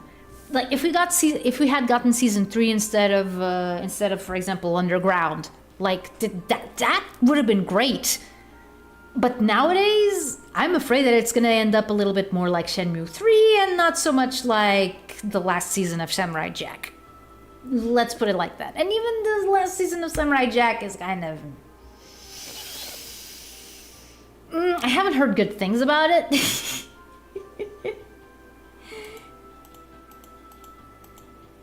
And they've been trying to complete the 3rd season of Set AM. These restorations are trying to use the official material, so at least there's some effort to keep it consistent with previous official issues. I'm aware of that. I'm aware of that. Love for Sonic, yeah.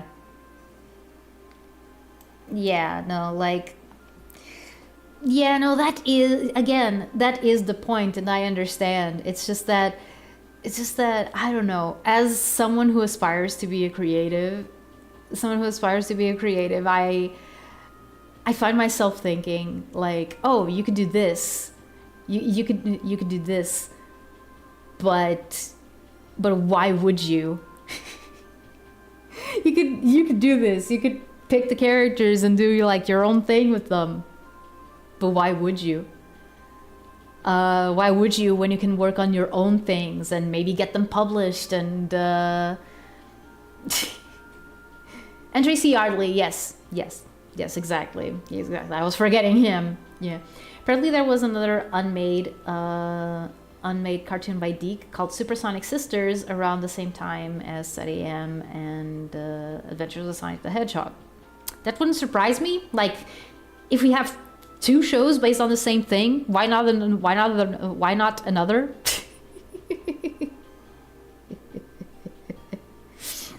Yeah. Samurai Jack's final season isn't very good, but it is an ending, so the closure is nice, I suppose. Yeah, no, like, it feels a little bit... I think that some people just do it for fun and the joy of doing it. Yeah, no, like, and it's my own fault that this more pragmatist mindset has infected my enjoyment of... my enjoyment of creating things, like of writing and drawing and stuff like that. I fully admit that. Like that's just the cynical adult in me talking. Like, if you want to make like a fanfic, like, of course, like, if you want to make a fanfic, if you want to, continue the Archie comics or whatever, yeah, like, by all means do it. If you think that you have the energy, the effort, the time needed, the creativity, the talent, yeah, you should definitely do it. I'm just being a negative Nancy. Like, The only evidence of supersonic sisters is existing are a document and some concept art. Yeah.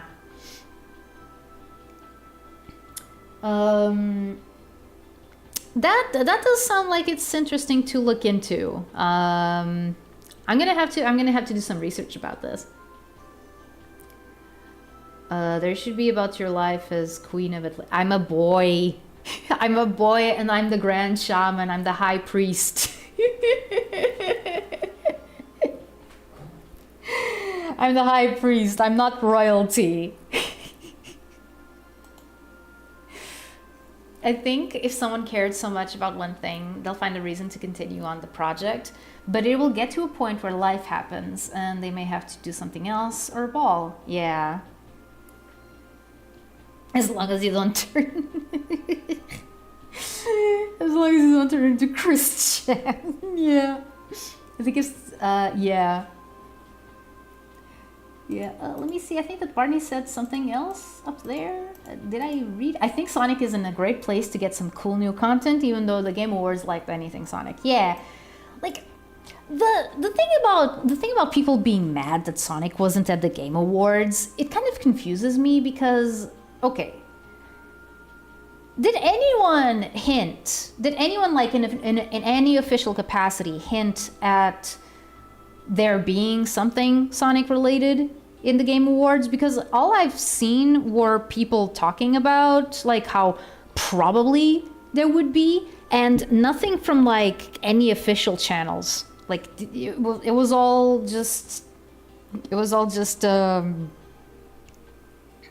like people speculating. So I'm a little bit surprised. I'm a little bit surprised at the backlash that Sega got for not putting anything Sonic related in the Game Awards. Like, I don't know. It feels like people were kind of setting themselves up for disappointment because they were like so sure that was gonna happen. That when it didn't happen, they just.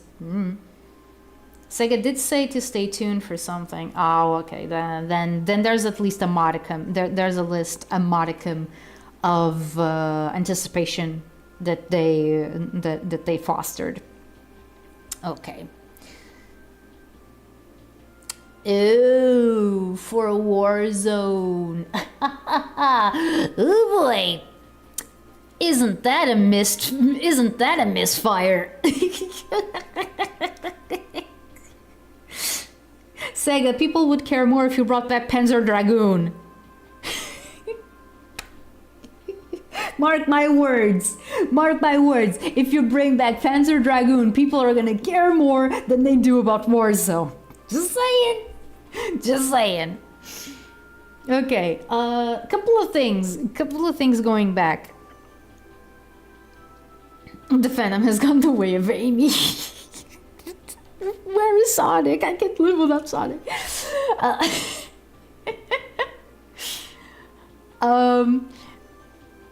But yeah, one thing that I put a pin on is that there's also a statement from a higher up in Sega that made it sound like the Game Awards would be a constant place of Sonic news. Ew. Well, that's unfortunate. Okay, it's a little bit more understandable now. And the copium of wanting a Sonic game sooner than later. I mean, as far as Sega understands, I am pretty sure that they think that, oh, we just had Sonic Racing Cross Worlds, isn't that enough? Like, isn't that enough to tide you over for at least another 6 months or so before we announce anything else? Completely forgetting that Sonic Cross Worlds is a spin-off, not the main series Sonic game, so no. So no, it's not enough to tide people over. People are just gonna see it for what it is. It's a side project. It's a very neat side project. It's a very good game, as far as I can tell. But...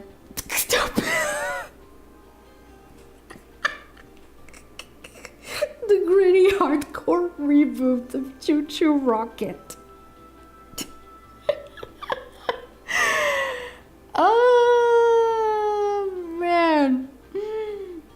Yeah, I also can't wait for that. Those rockets, man, they had it coming.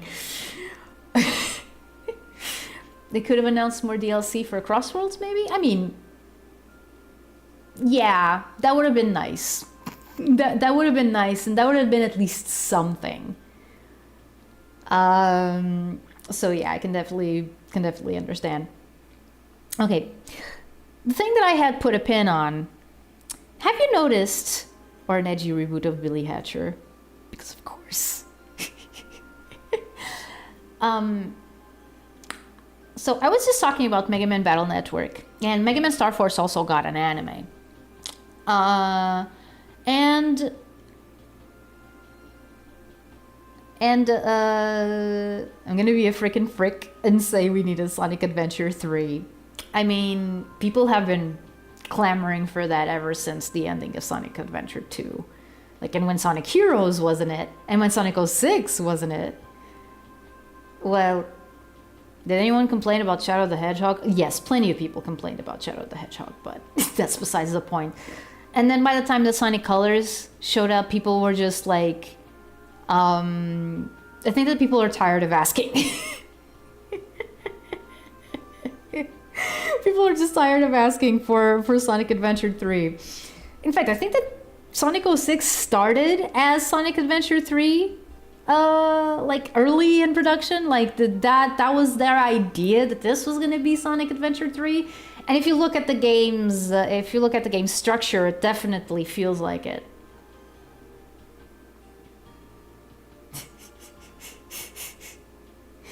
Don't you know that your actions have consequences, supposedly? Yeah, no, like releasing a Sonic Adventure 3 nowadays would be a huge gamble. Like, you don't put that label on something so haphazardly. We all saw what happened with Sonic 4, right? Which I think didn't even start as Sonic 4 when it entered production. What would people expect from a Sonic Adventure 3 anyway? I have no idea. Like, I would be... You freaking freaks. Like, I'm not saying that I wouldn't like one. That I wouldn't like Sonic Adventure 3. What I am saying is that it would be dangerous. Which is a little bit different.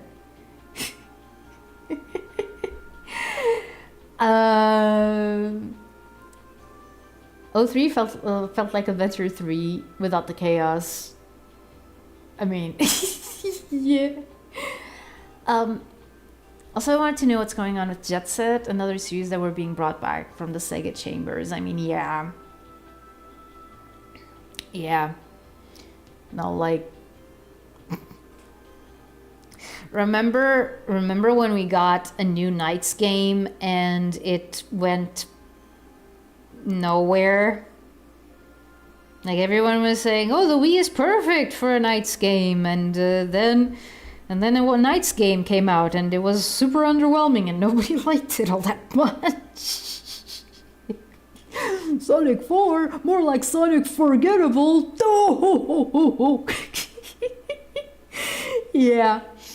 Yeah, no, like, I think that Barney's got it. Like, what people would like is going back to the Sonic formula of having, the Sonic Adventure formula of having multiple different stories happening at the same time, which is kind of what Sonic 06 had, except that Sonic 06 was bad.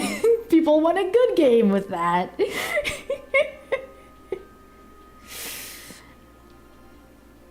Sammy's spirit lives on eternally in Sonic memes. Yep. Less boost, less linear levels, more characters. I don't think that more characters would be the answer. I think that it would depend on the characters. Like, because if we think about it,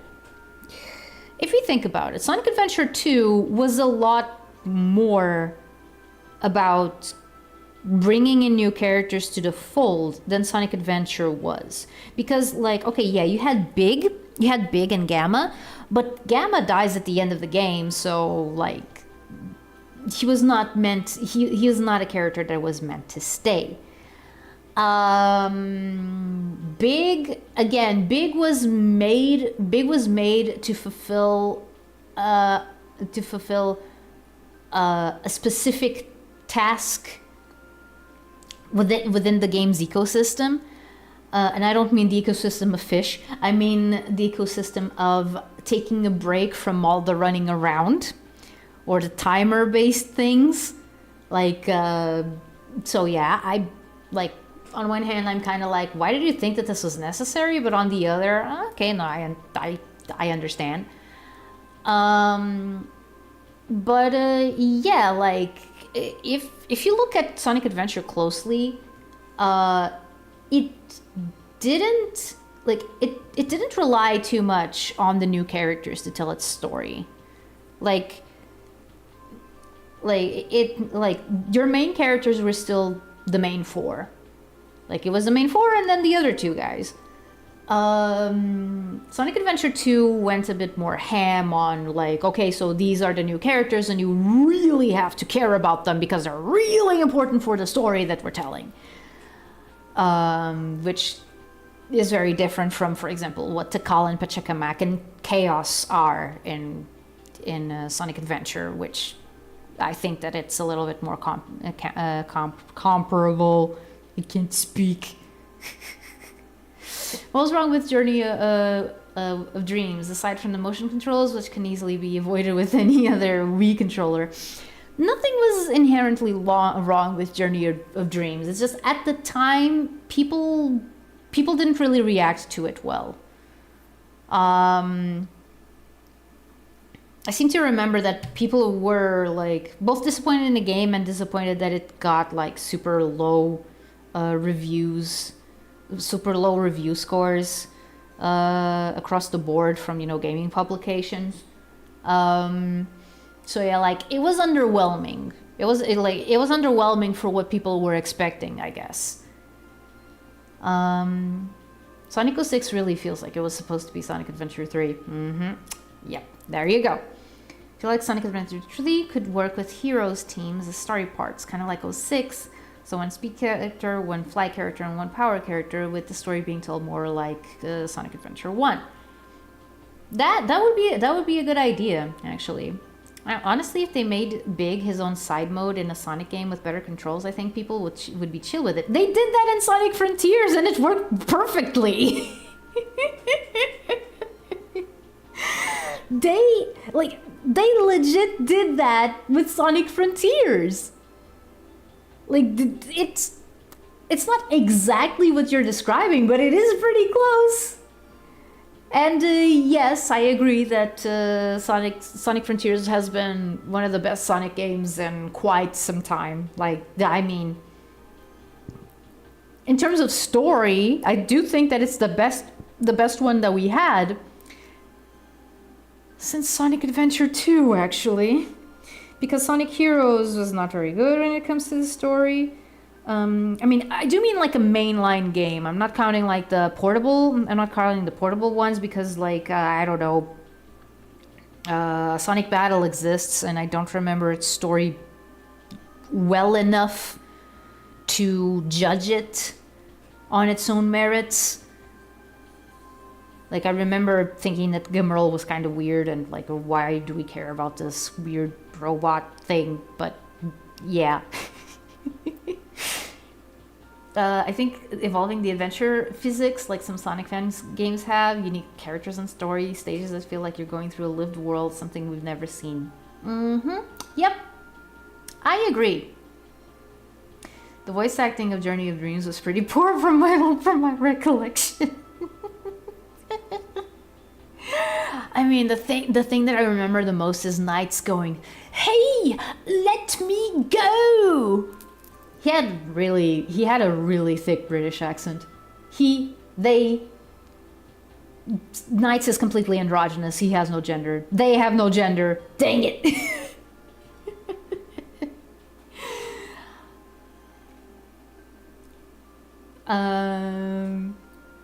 Yeah, Amy could be a power character. Maybe Amy, Blaze, and Cream for Team Rose. Yeah. I was about to say to not forget about the storybooks game story. Yeah, if we count those, then yeah, ever since Sonic and the Black Knight. Is that the name of the game? Like, my brain had a little like Sonic and the Black Knight. Yeah, it's Sonic and the Black Knight. There you go. Yeah, that before Sonic Frontiers, that was the Sonic game with the best story that we had for a long time. And judging that it came out in 2009, we were long overdue. You can use any pronoun for knights. Wow, even young Atari had trouble sympathizing with clankers. I mean, with Emerald, it was a little bit. It was very specific. It was mostly like, okay, you know how some fan fiction characters, like some OCs, do not steal, are kind of annoying because the author makes the whole story revolve around them. That's kind of what I felt with Sonic Battle. Again, it's been how long? I played Sonic Battle in 2004, and I think that I never played it after that. So 2004, 21 years. It was 21 years ago. So yeah. Apologies if I don't remember the story very accurately, but it felt like that to me. It felt like, okay, so this robot is being given a lot of attention. What the heck is up with this? Why is everyone so interested in this robot? Why is he getting ferried around by all the characters and all of that? Like, I don't know, it felt a little bit forced to me. And that's why I didn't really like Emerald at the time.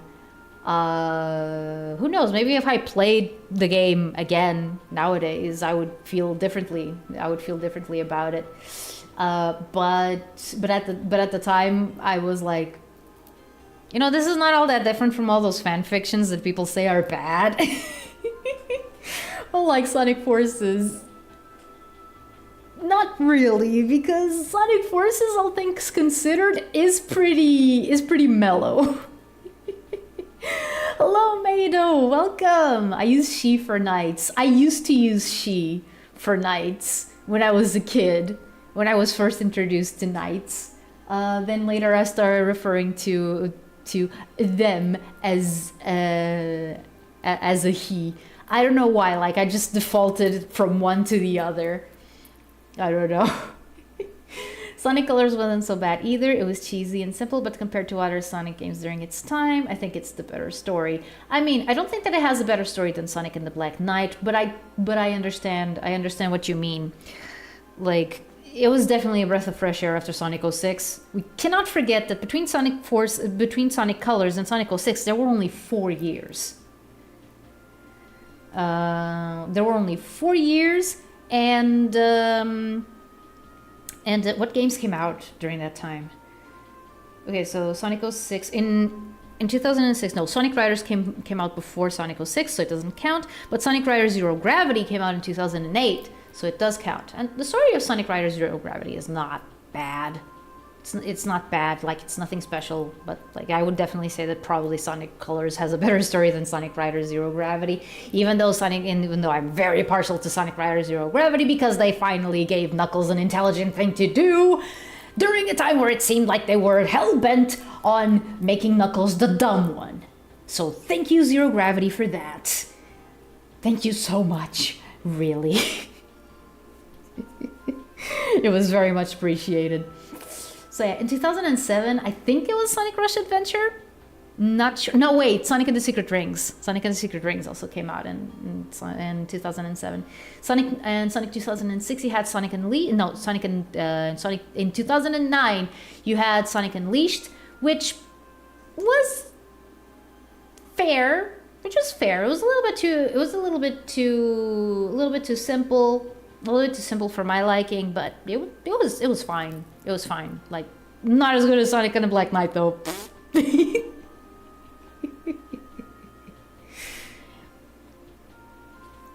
I use knights for knight.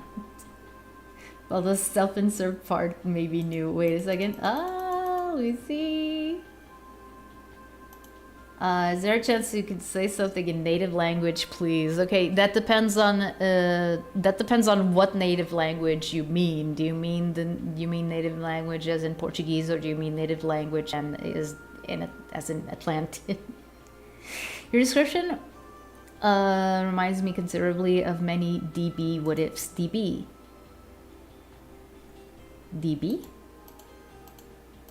Dragon Ball? Don't some folks complain about Whisper and Tangle kind of feeling like self-insert OCs in some chapters? As someone who has read the entirety of the IDW comics up until trade paperback 15, I don't think so. I don't think so. They're kept to their own stories, and they don't overtake anyone. Like, of course there are times where you focus on them, but that's just what happens when you have characters in a comic book. Like, it's kind of the same thing as, like, for example, in the Archie comics, if a story focused on Sally or Antoine or Bunny, like, it's pretty much the same thing. Like, so I don't think that that those complaints hold any weight, actually. I know my bro 14 quite likes him, Merle. He's about the age to have played those games young. Oh yeah. There was a scene I saw where Jet kind of acted out of character when it came to Whisper, but I forgot the details. Something about him suggesting to recruiting her to the rogues. Yeah, no, like, I don't. Again, I haven't read anything post trade paperback 15. Again, I have to get those. Dragon Ball. Yeah, there you go. I mean, in your native language. Like, that's what I mean. That's what I mean. You have to tell me which one. Like, are you trying to get me to say something in Portuguese? Or are you trying to get me to say something in Atlantean? Like, that's what I need to know. I can't forget about Sonic Free Riders. What do you mean you can't forget? Sonic Free Riders is so funny. It's so funny to me.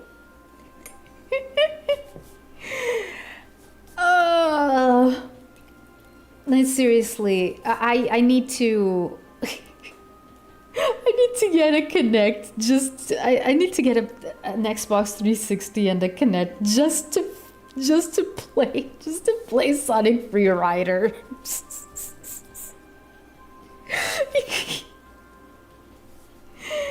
Because honestly, it's just like that game is such a meme.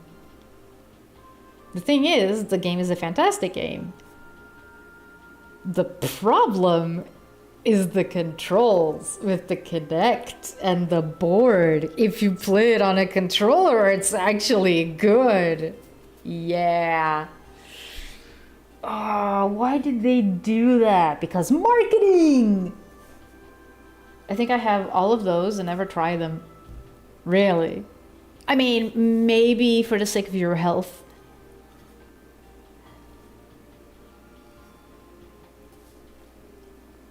Maybe for the sake of your health, don't.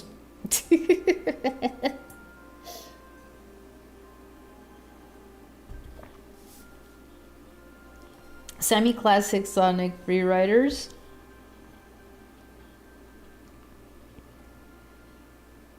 I don't understand what you mean, Film Rod. I'm sorry. Okay, in Atlantean.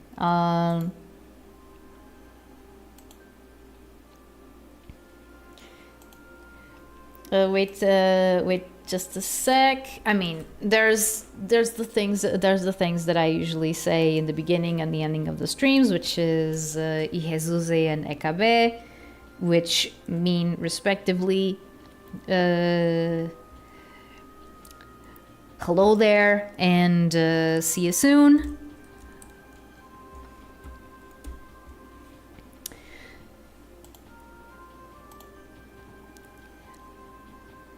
Let's let me think of a sentence. I heard Xbox Kinetic are actually pretty handy for VTubing. Oh. The Kinect has some good tech, though not so good for its intended purposes. Well, that's a little bit of a problem. Oh yeah, and Ite. Ite is hello.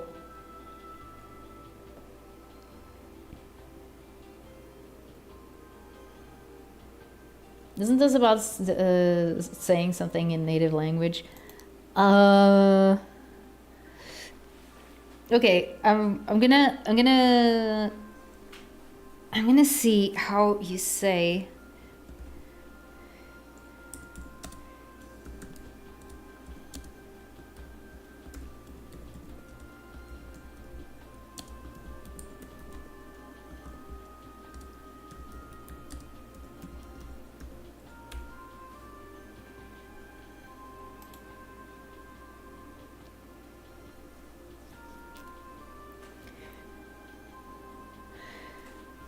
Okay, so the sentence I'm gonna say, ele voa e Sonic Free Riders cam muere.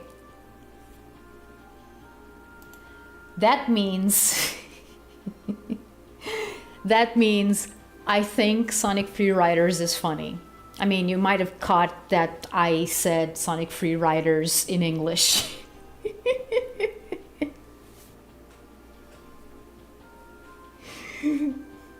So yeah.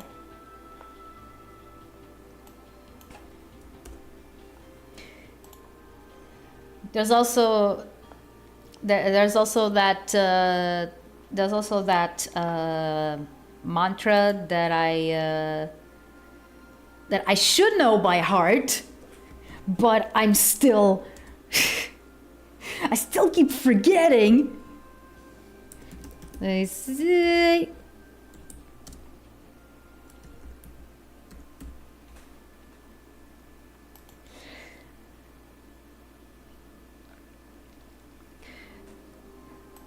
Like the whole thing. Your economic zone language is curious. Okay.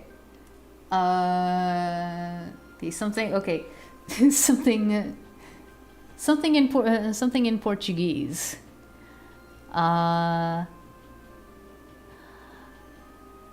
Ora, não sei muito bem o que hei de dizer.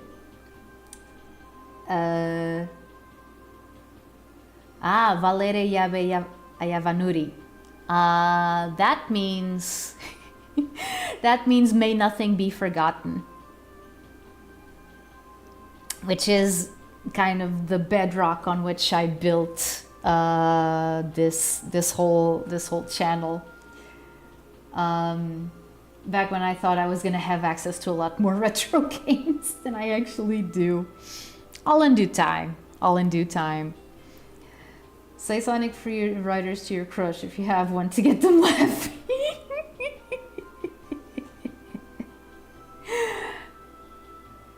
Is that the saying you meant? No. The mantra is actually something like Leia Luyaka Kamui, Leia Luyaka Edihe.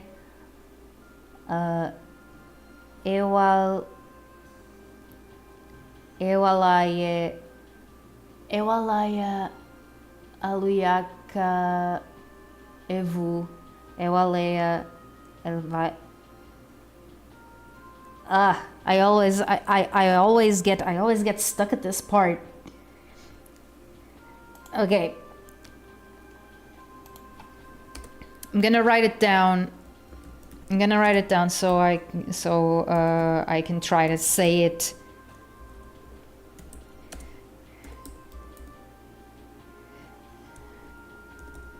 So I can try to say it like in one go. Also, I got one thing wrong.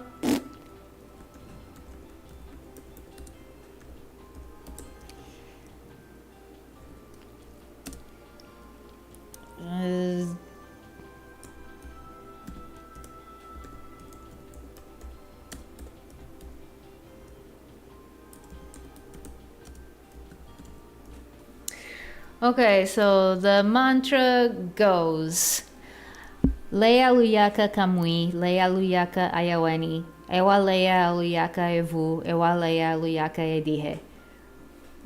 It means there is no time doesn't exist, space doesn't exist. There is only here, there is only now. That's the mantra. I've said it like a couple of times, though, like in English. I'm trying to see if I can learn it in Atlantean by heart. But yeah, by the way, when I was speaking Portuguese, I was just saying I have no idea what I should say.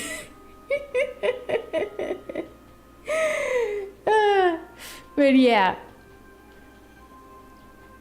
So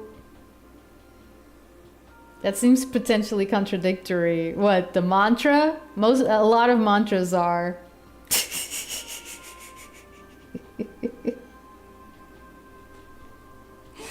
A lot of mantras are that it's like those Zen sayings, like if a tree falls in the forest and there's no one to hear it, does it make a sound? It's meant to be like one of those. It's meant to be like one of those thought-stopping things. But when you actually think about it, it still does make sound because sounds are waves.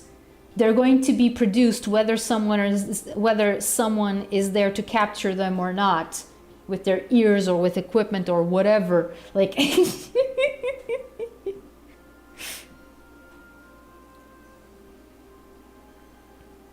Eu realmente não gosto da América. Quero me mudar para a Espanha. Oh, then do! Então muda-te para a Espanha. Openly, Portuguese might sound more mysterious than Atlantean. Well, but if Atlanteans just spoke Portuguese, then it would be a little bit weird, wouldn't it?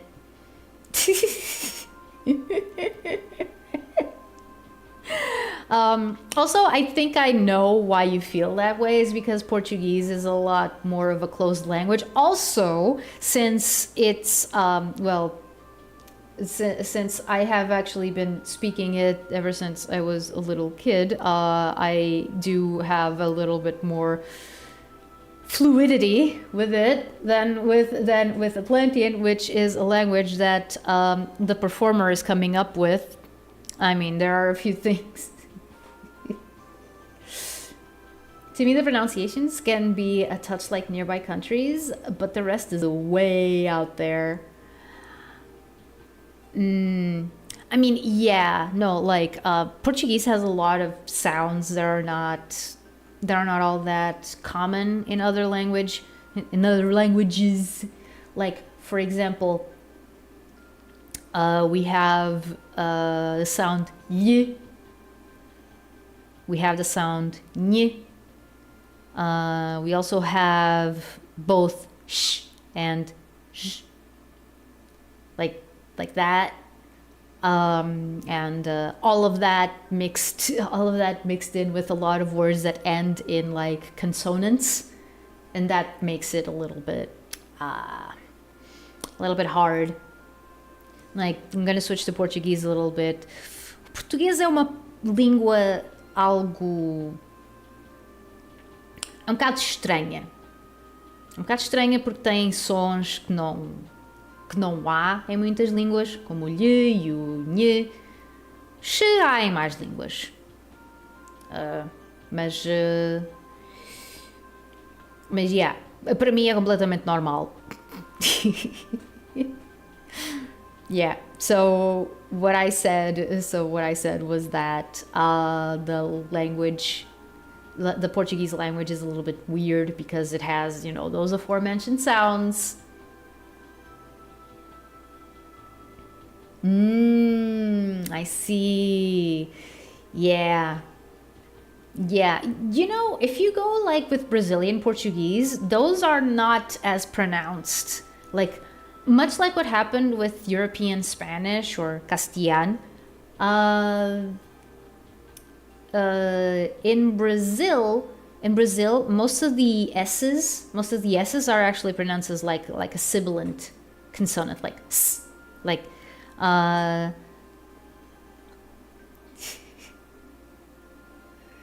the as would sound like someone imitating the East. They're closer to Spanish there, right? I mean, yes. Pero español es un poco de diferente de portugués. También tienen estos sonidos.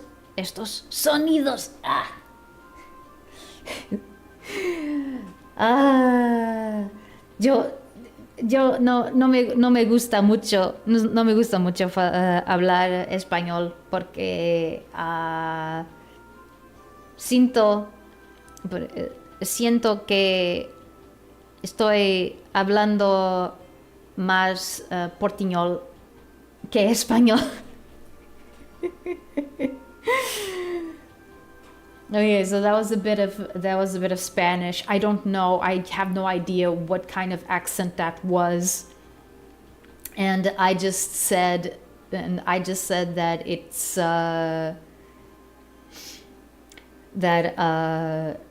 it's similar but different, and that I don't really like speaking it because I never know what sounds to use. English is very special in this regard, as English is just four other languages, and it trench codes that take other languages cool stuff for fun. that does seem like a very apt description. Okay, it's much later than I thought it would be. Okay.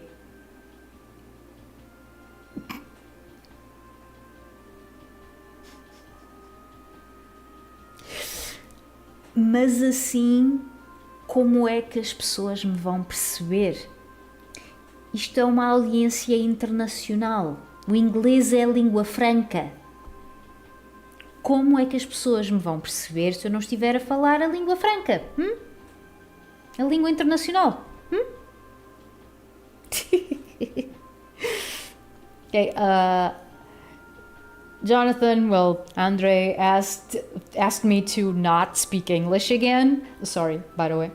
And I said that I can't not speak English because I have an international audience, and if I don't speak the lingua franca of the world, if I don't speak English, not a lot of people are going to understand what I'm saying.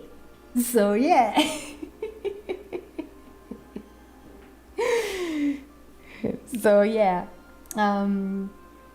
But yeah, okay guys, I'm gonna have to go now. For a first stream in this house, it's I think that it went well-ish. I mean, Sonic Riders and Alyssa's stream notwithstanding. I'm sorry about that, by the way. I had no idea that it would do that. But I'm happy that I learned something new today.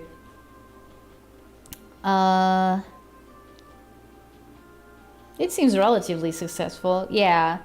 No, now the thing is, I have to bring the rest of my equipment. I have to bring my second monitor, my TV, the Switch dock. Yeah, yeah, and also like, and from now on, I'm really gonna have to be careful with the time.